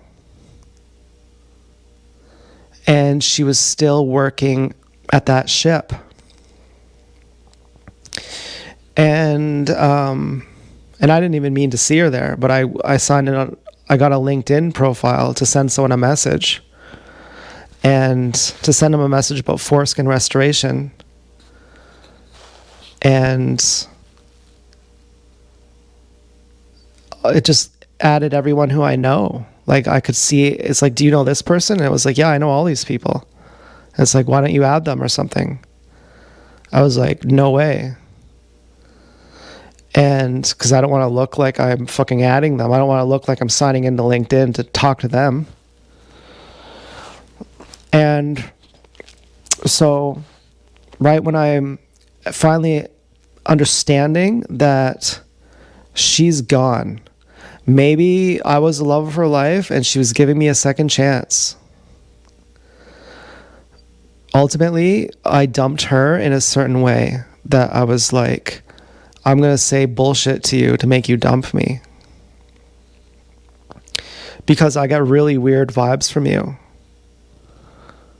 Because she freaked me out. She was really scaring me. My grandma was like, I'm so mad at her. I was like, why? She's like, because she's scaring you. She's menacing you. And I didn't see it. I was like, yeah, it's because I dragged her around. I manhandled her. But she was going way beyond. She's like, show me a picture of your face. And then she's like, it's you. Oh my God. And she's basically saying, she's watching me on hidden camera. She's like, of course I know it's you. I'm just fucking with you. I mean, she was really fucked up. She was really nasty. You know, she's not a retard, but the fact that she can act so retarded and then be hiding someone else, a wolf under sheep's clothing, it was very freaky. And I saw how much she was hiding it. I was like, why don't you just be a wolf? Why would you hide in sheep's clothing? You're not a real wolf. You're a coyote. And so I was like, yeah, I'm going to be weird to you. My dad is like, women love playing games with you, but they hate it if you play games with them. I was like, yeah, I'm going to be weird to you. I'm going to send you duplicitous messages. I'm going to send you contradictory feeling messages where the thing I say doesn't match up to how I say it. And you're going to get a weird vibe from me. And you're going to leave me. You're going to stop talking to me. Because you're not going to like it that I'm doing the same thing to you that you're doing to me. You're not going to like it. And I'm going to prove that by doing that, that you're exactly who you appear to be. Which is like a fucking fake. You fucking faker. You fucking faker. Hey, Teach. I don't think it's her real name, Teacher. I think she's lying. That's not a real name. Why would you lie about your name? And, then she left. So I don't know if I left her or she left me or she just acted in an incompatible way with me. Trying to boss me around, fucking hanging over my head. Then finally she was like, why are you talking to me? I'm like, oh, really?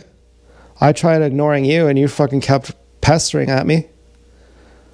She's like, how are you? I'm like, good. After all these years. She's like, how are you? I'm like, good. She's like, no, really, how are you? I'm like, I'm fine, thanks. And then I'm like, okay. Yeah, all right. I'm nuts too. I'm a woman too. I'm as crazy as you are. You don't even realize it. You have no idea how crazy I am. Fucking,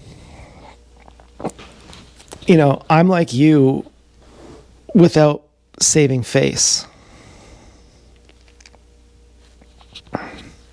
And because I haven't had to save any face, I've actually developed. I'm like you without Arrested Development. And she was like, I'm like you, but with options. I'm like you, but without starving. And I could see that she had options that I didn't have. Well, what does that mean? Wasn't Din Venom's ex-pig as hot as Chelsea? Yeah, I'd wondered that. Din Venom's ex-pig's body was infinitely superior to Chelsea's. Incomparably superior. And Chelsea's face was incomparably superior to Did Madame Z's pic. Hard to say. But, so then what kind of options did Chelsea have that I didn't? That I was just a noob. I was just someone from a poor country visiting old money mansions going, wow, this is how you live? And they're going, yeah, we play tennis all day. We have more money than you can ever dream. You didn't even know this kind of money exists. You'd be disgusted if you knew how much we have. You would be traumatized for life if we showed you. And we know you want to look. We'll let you look, but it'll traumatize you for life. Just remember that. We'll let you see, before you go back to your fucking slum, we'll let you see how much money that we have. We'll let you know that with just one crumb, we could change your life forever, and we're not going to give it to you. And, but don't look. You don't have to look, but if you want to see, we'll show you. That's how I felt. I felt totally at her mercy, like begging her. But I went into, I'm helpless, and go ahead and betray me. And I confessed my love to her, and I was totally forthcoming. I said, I'm a fraud. I'm a bullshitter. I can't be honest. I knew I was a real baby.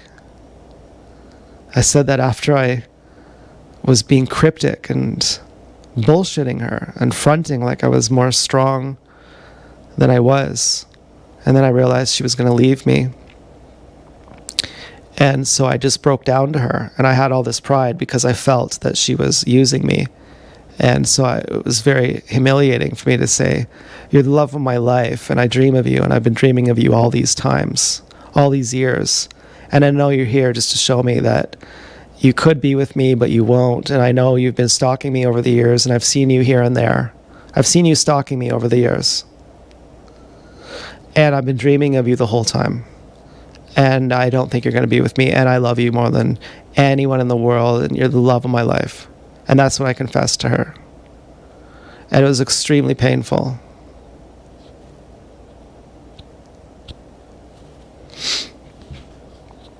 And, and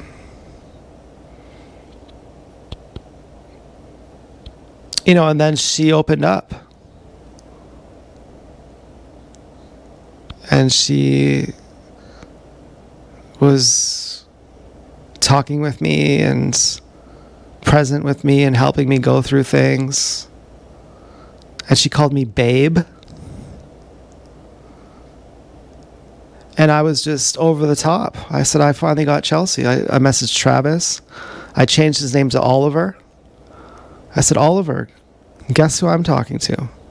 It'd always been my dream to go to him and to say, guess whose feces are on my fingers? And to have my hand in a plastic bag. And I'll say, would you like to have a whiff? And before you say no, let me just tell you that if you knew who it was, you'd say yes. And I guarantee you'd say yes. And don't touch my hand because I'm preserving this forever. I'm keeping my hand in a bag now forever. But guess whose anus that these fingers were just in? That was always my dream, to say that to Travis. And I would fly. If that were to actually have happened, I would have flown to wherever Travis was and said, look at this. You got to smell these. I'll let you taste one if you want. We can taste them together. And the best, instead I said, Oliver, guess who just came back? And I felt like the proudest person in the world. I was so proud. And he's like, I'm so fucking, because he had always been saying, dude, she's going to kill you. I'd be giving him pictures of her and be like, will you please, for my birthday, Photoshop come on her face? Please. And then he did. And I'm like, that's not the one I wanted you to do. Okay, you fucking Photoshopped the wrong one. Yeah, I was so upset about it. It was one where she was wearing lipstick, which I'm not a fan of lipstick. And, and I don't know how she would have known I was talking about her so much. But anyway, I was so happy. And so when she called me babe and she said we're in a relationship, I was just like, oh. And it had went from very casual to calling me babe and being in a relationship. I said, I'm going to walk to see you. And she said, you'll die. I didn't know if she was threatening me or just saying, if you actually walk to Calgary, you're going to die. I said, well, have you seen my boots? These boots were made for walking. And so there was a precedent that at first she was very standoffish. She was there to hang it over my head and torture me. And then it went to calling me babe. So then you could say, well, it also could go to meeting then. But then I started getting the duplicitous vibes. There was something incongruent about how she was talking to me. She was freaking me out. I just didn't trust my feelings. Something felt off about it. That she was power hungry or somehow playing me.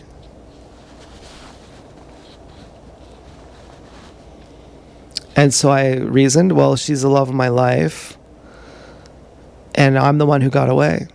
And she thought it was that John guy who she was chasing, but it was actually me. And now she's coming back, and she was the love of my life, but she got away, and now she's coming back, and now I got her. And most people, they marry the runner-up. Most people lose the first place choice, and then the second place choice comes along, and they say it was so painful to lose my first place choice that I never want to have that happen again. So now the first person who is the runner-up, I'm going to marry him. And that way I won't ever lose him. And so most people are married to the runner-up because the first one gets away. It's kind of like how your first kid you fuck up. You know, it takes a couple kids to have a good kid. And so basically I'm over the top happy. I'm like, you know, I feel like more confident than anyone on earth.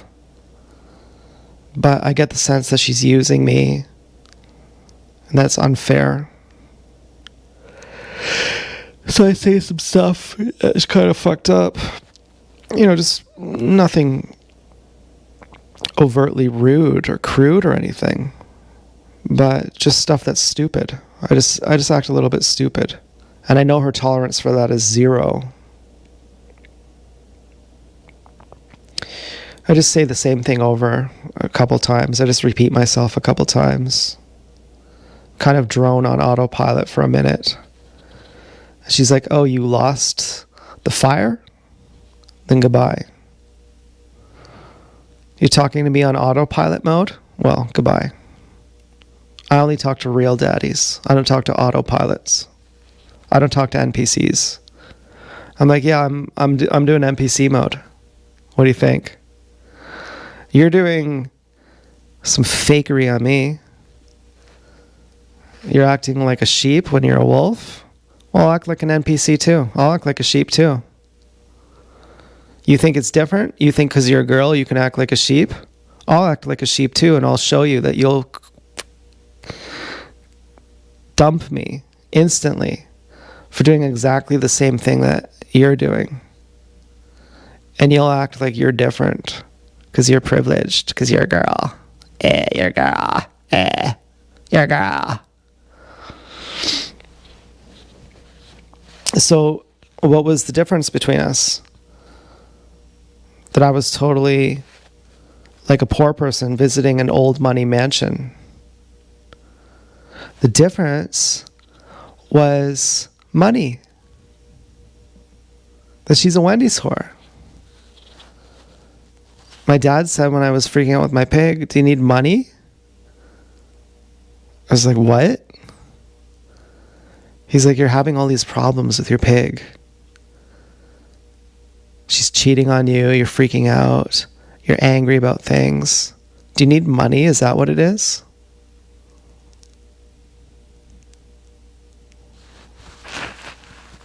Well, is she a whore? No, she's not a whore. She makes the money. We do webcamming. She doesn't need me. I need her, but she doesn't need me. my other pig, Din Venom's ex other pig, said, that's nice she lets you work with her because she doesn't need you at all. I was like, well, technically we can make more money as a couple. Which, I don't know if that's true or not, but I mean, it kind of was in a certain way. Like doing an anal cum shot or something, we get a lot of money for that. We did role playing. There weren't many women who watched, but sometimes they did. She's not a whore. Why would it be about money? Because if you don't have money, you're stressed out about that. And what are you going to do? Go to college? Go to university? You hate that. So you actually are stressed about money. You're still paying the rent. You're paying $1,000 a month rent. And, you know, your house is $3,000 a month rent. And you have roommates to help subsidize the cost. And so, what are you going to do? You're working with your pig doing porn. What are you going to do? You depend on her, you don't like that. So you need money, don't you? There's a lot of things that go wrong when you depend on someone. When your girlfriend is your business partner, there's a lot of things that go wrong. I'm like, yeah, I don't know. It doesn't seem like that. You know, it's more about smoking weed and because she's fucking cheating. And it's like, yeah, you could say it that way. You know, she doesn't like it when you smoke weed. And my dad would always say, don't smoke weed. Like, you are not someone who does well on psychoactive drugs. And I'm like, yeah, at least back then. But, you know, but still, I don't, you know, you couldn't pay me to get high on weed right now. I went by the weed store tonight. I was like, thank God I'm not going there. Thank God I don't need drugs to get high. Obviously, I'd like to do acid still, but that's too expensive. And, you know, I'd like to do acid with Dance Girl. You know, that would be really fun. But I don't care either. Like, I don't have to do it. I would like to do acid with my dad, too. But he would never do it. I was like, I would love to do acid with you. You have no idea how much I'd love that. That would be so unbelievable to see how you would act on acid. That would be like the fucking most unbelievable thing. Like, I couldn't even dream of how you would act. And, you know, I don't know why he didn't take it. I was so confused. I was like, I can get you really good acid. I had no idea why he didn't take it. And he's like, I like speed. He's like, I'm on the maximum dose of attention deficit disorder medication that's legal. My psychiatrist lets me write my own scripts. I'm a speedhead. I'm like, okay, well, if you took LSD, you'd fucking love it. But I don't really, you know, I don't really need it. I like it, but I don't really need it. Like weed, I kind of have a problem with. Like I get high too often on weed. I can't get a grip on that, so I just avoid it completely. And it's not even that great either. I mean, I prefer hash over weed now. But, you know, with the LSD, I'm like, it's too expensive. And so, ultimately, Chelsea could just go and say, I want to have a rich boyfriend now. And I could never do that.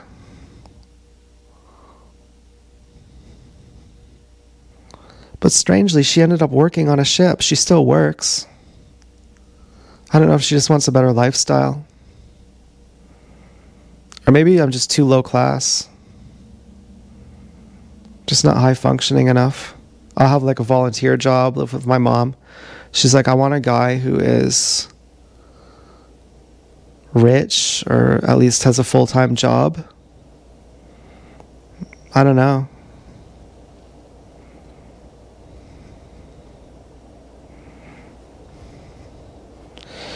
But she loved me up until I acted strange. I couldn't really even say she was a Wendy's whore. really the thing that turned me off was that I didn't trust what she was saying anymore. You know, I had rationalized, I think she's just a whore. But that doesn't matter. What it really was that I was like, you're fucking abusing me. You're scaring me for fun.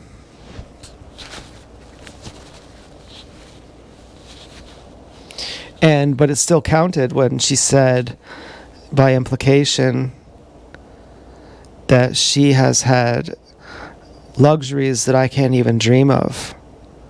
That she can easily live with this guy and that guy. And I'm like, well, yeah, that's true enough, but I live with Travis, and he's rich, and he pays for everything. And we can share pigs. And so, you know, if you're like, you're a whore, I'm like, well, I can be a whore too. You know, if you're like, oh, I can live without having to work, I'm like, I can do that too.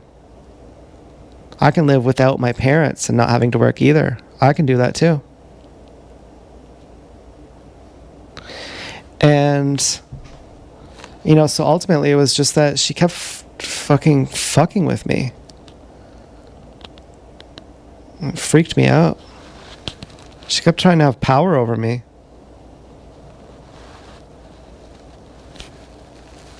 So I was like, fuck this. I'm out. I got my validation from you. I'm out.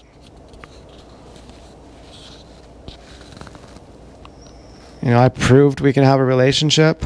I wanted to feel worthy. I wanted to feel like you love me. I wanted to prove to myself that you love me. I had to prove that to myself, that you love me. And then after I did that, I could look at you rationally and objectively, like Natalie Portman with Clive Owen in that movie, where I just had to validate myself by seeing that you love me. And then I could look at you clearly and say, I don't want to be with you.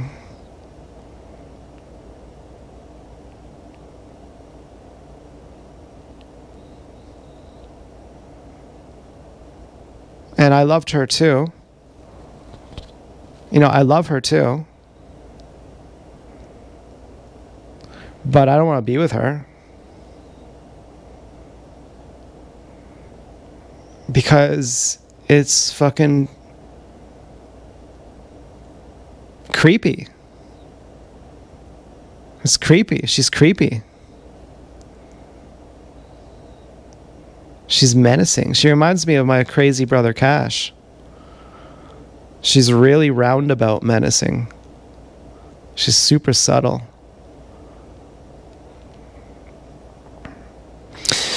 And so, anyway, I fucking realized eventually she's not coming back.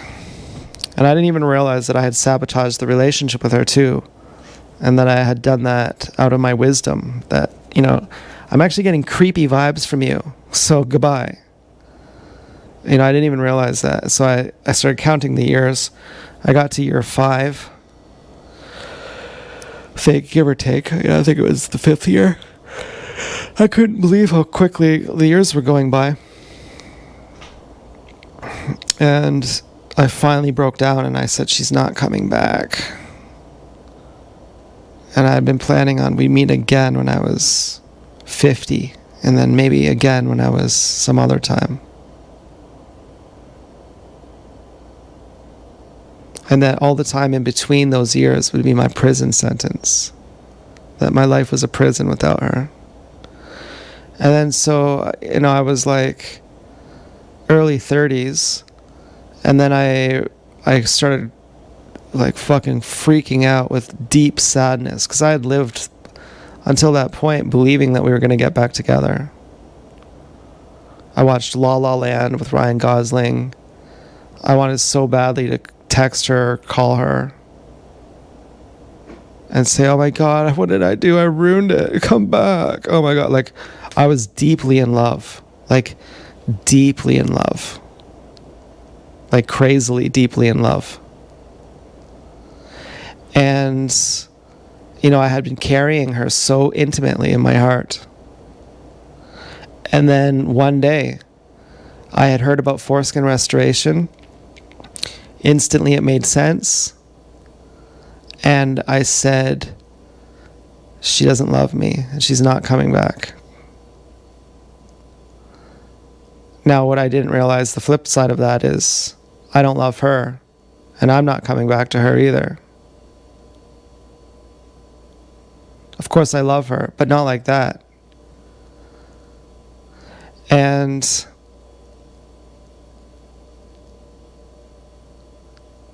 I said, well, then my whole life is fucked. I've only been living for her. What do I have to look forward to now? Foreskin restoration. Why is my whole life fucked? Why didn't it work out with her?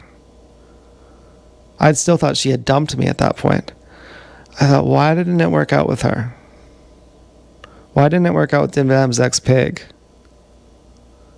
And the Latino pig and so many others. I know. It's because I'm circumcised. I read about circumcision. You know, I had heard about it many years before, but it went right over my head. And so I decided I'm going to order a foreskin restoration machine, and I have this new, renewed lease on life that I'm finally going to become the person I'm supposed to be. And that clearly I don't have a working dick, and that means a lot.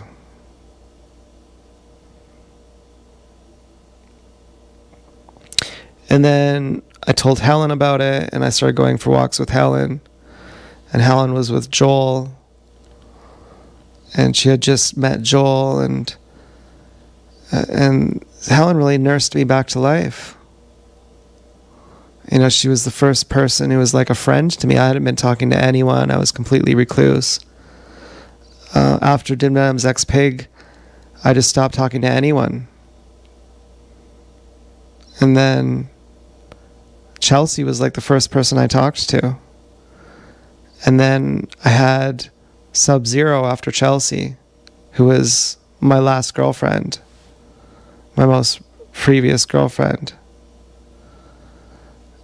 And but then after her, she moved to Ottawa, and then I just didn't talk to anyone, and I didn't go to the self-help and peer support group anymore, so I didn't really talk to anyone. Or maybe I did for a while. I can't remember exactly. But they eventually stole my key fob from my house to get into that place. I think I went back just to do phone calls or something. I know I went back during 2019 area. I was volunteering there when COVID happened. And Yasmina came over and she said, there's a new virus going around, but it's only going to last a couple weeks. They're shutting everything down. So I'm not sure when the timing is, but I was volunteering there at that point. And then shortly after that, that's when I stopped volunteering there. And then I stopped talking to everyone. Well, that whole place shut down, like, except for phone calls and stuff. And then, so like I wasn't talking to anyone. And then I started talking to Helen, and I went out for walks with Helen. And we would go out for walks like every day with Joel. And then Joel cheated on Helen. And Joel was like obsessed with Helen. And I was like, why did you cheat on her? Like, that's crazy. Like, I actually can't believe you did that. Like, that's nuts. Like, I really didn't understand. Like, I was like, that's fucking nuts. And then he did it again. He started some website to cheat on her, where it was like he was escorting himself. I was like, that's really fucking nuts. I wonder if he's a TI and doesn't know it. I think he's a gang stalker. I kind of think he's a gang stalker.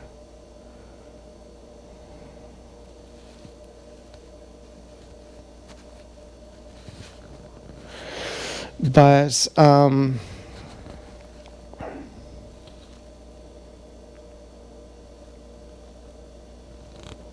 then I met Dance Girl.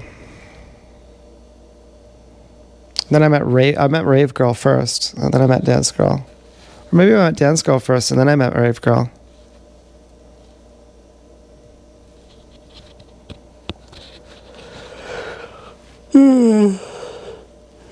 I could still remember she was so uptight.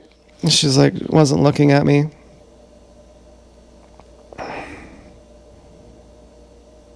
And I had just started to come into my own as the gorilla daddy.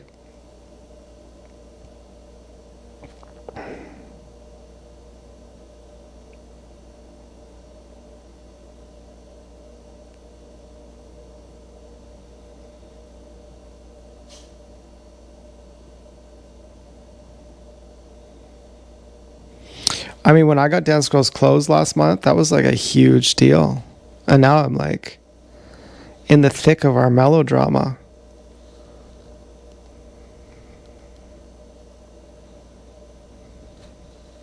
It's crazy how things progress.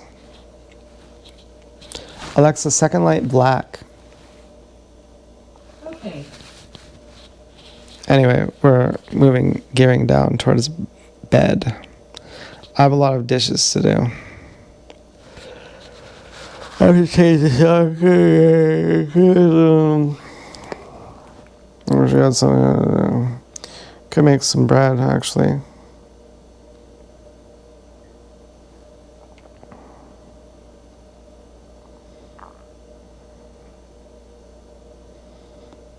Well, I found Chelsea to be shallow. Really, in the end, I said, you know what? I was attracted to the way you look. Just like with Dinnerman's ex-pig.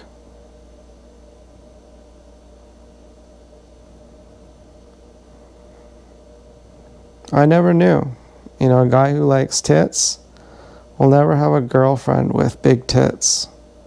Because he's so obsessed with it that he'll never be able to treat her normally. He'll always just be staring at her tits. So, Chelsea's body is mid. So I was just obsessed with her face. And I was glad that we didn't see each other. I said if we were to see each other, I wouldn't be able to talk to you. But just talking to you on text and voice, I'm not nervous by how beautiful you are. So I can just be normal around you. But of course she hid the way her body looked. She wore these stupid suit jackets.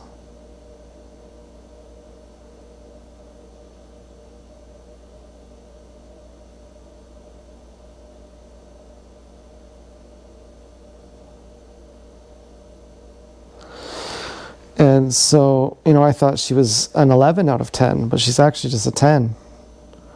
And the same with Din Madam's ex-pig. She has a mid face, but a fucking absurd body. So, you know, I'd seen her all, so, you know, I never considered, I've already had a pig as hot as Chelsea.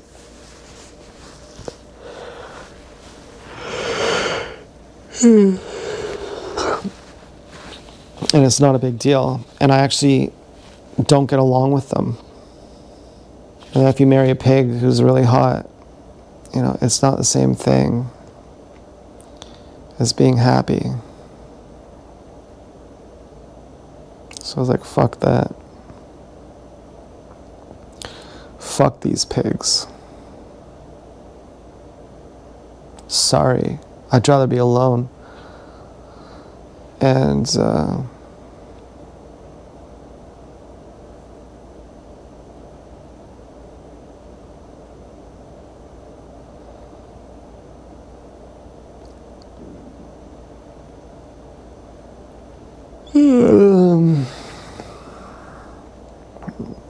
and then what? I don't know.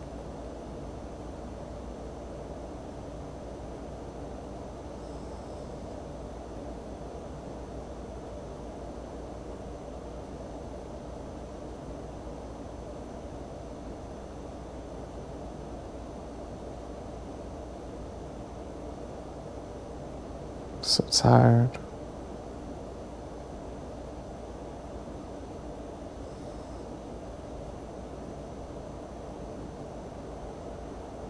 Well, I said, why did it always go wrong? And I said, because I'm circumcised. And then I found foreskin restoration. And then I felt like my body was warm and good. I felt different.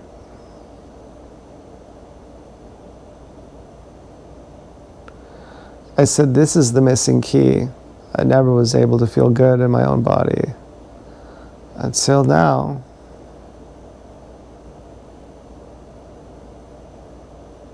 And then I got super wet. I was perma-wet.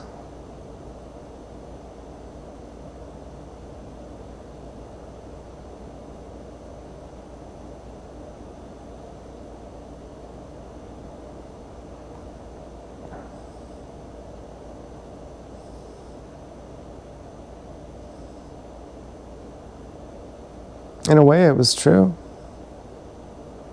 I didn't have the depth to know what I liked and who I liked. And so what did I get in the meantime? I got people who were shallow. Chelsea was shallow. So is Venom's ex-pig.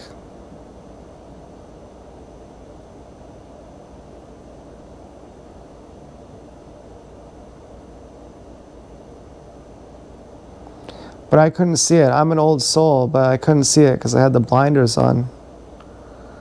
The blinders were my desperation to have an orgasm. My inability to have an orgasm ruined my bodily wisdom. You need pleasure to be intelligent, to be wise.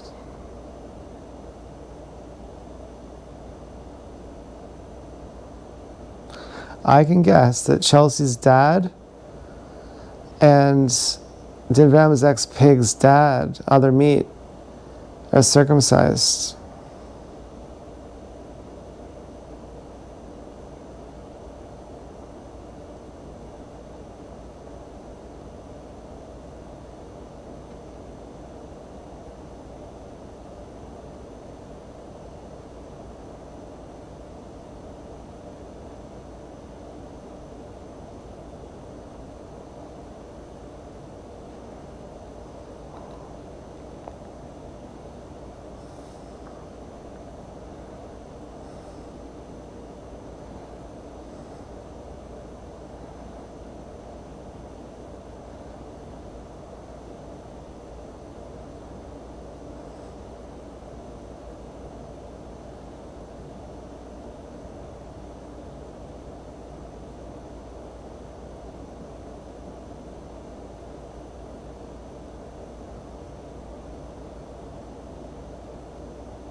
Dance Girl said, I'm stalking you.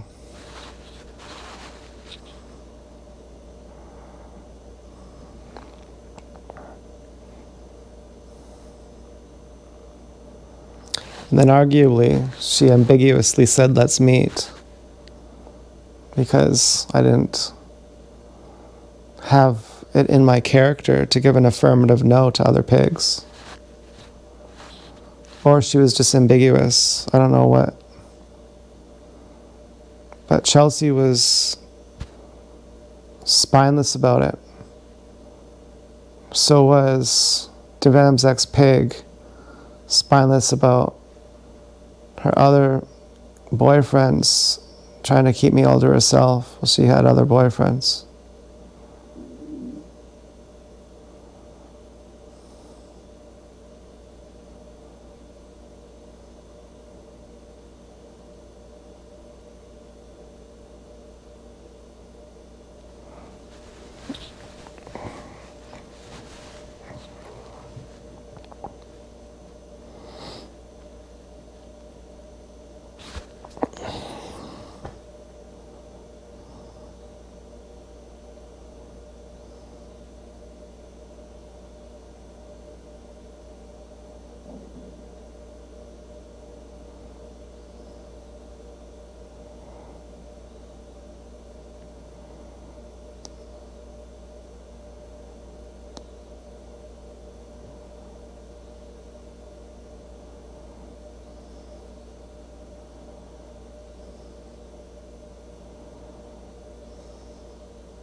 Dance School's not a cheater. Those pigs are cheaters.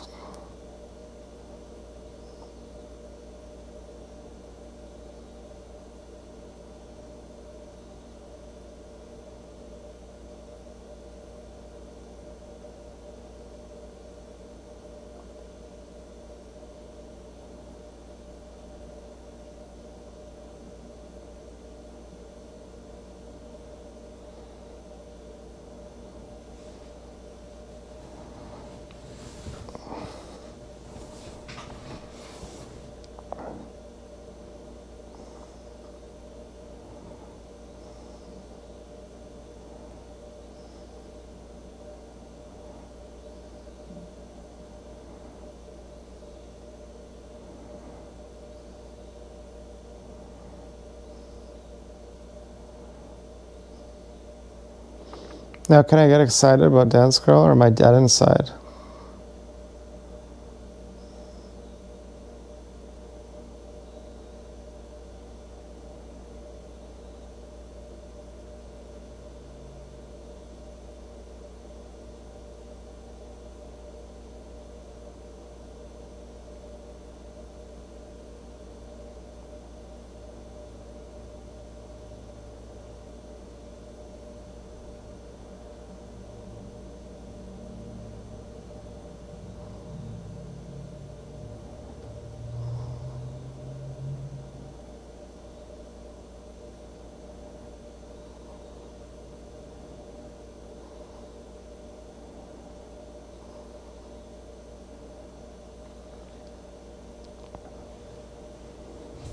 That means everything.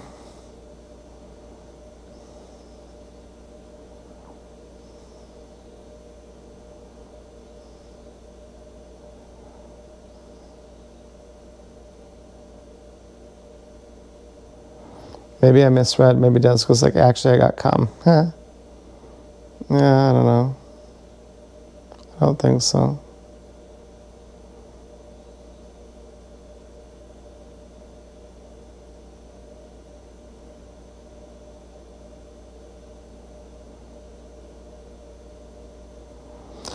But anyway, if I make pizza, it would be really good. Culture my own cheese. Make my own bread. Kind of like a focaccia. Make it really hydrated. Don't put oil in the batter, or whatever, the dough. Don't put oil in it, and don't put butter in it. Make it purely with milk. Milk and I just wanted to hold my balls. Make it purely with milk and water, and don't put any oil in it. Nothing heavy. Even just water. The milk gives it a kind of pillowy texture. Let it rise as much as you can. Why don't you want butter in the dough? because you don't want to weigh it down. You want it to be as light and fluffy as possible. And you're going to use tons of oil, but you're going to use it on the base.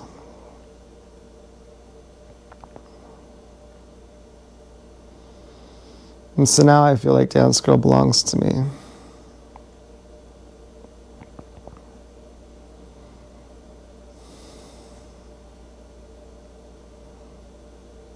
I want to use her as a blanket.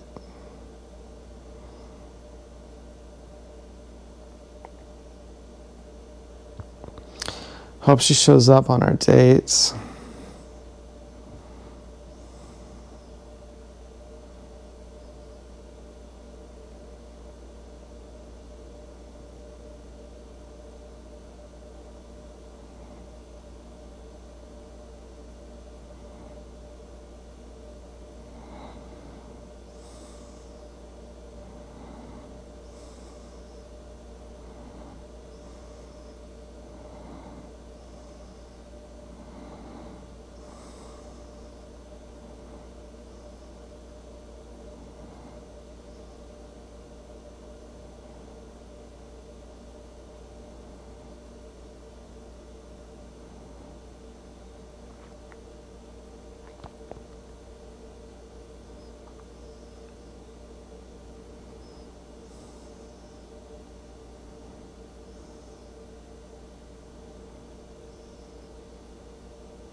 I'm a sassy baby.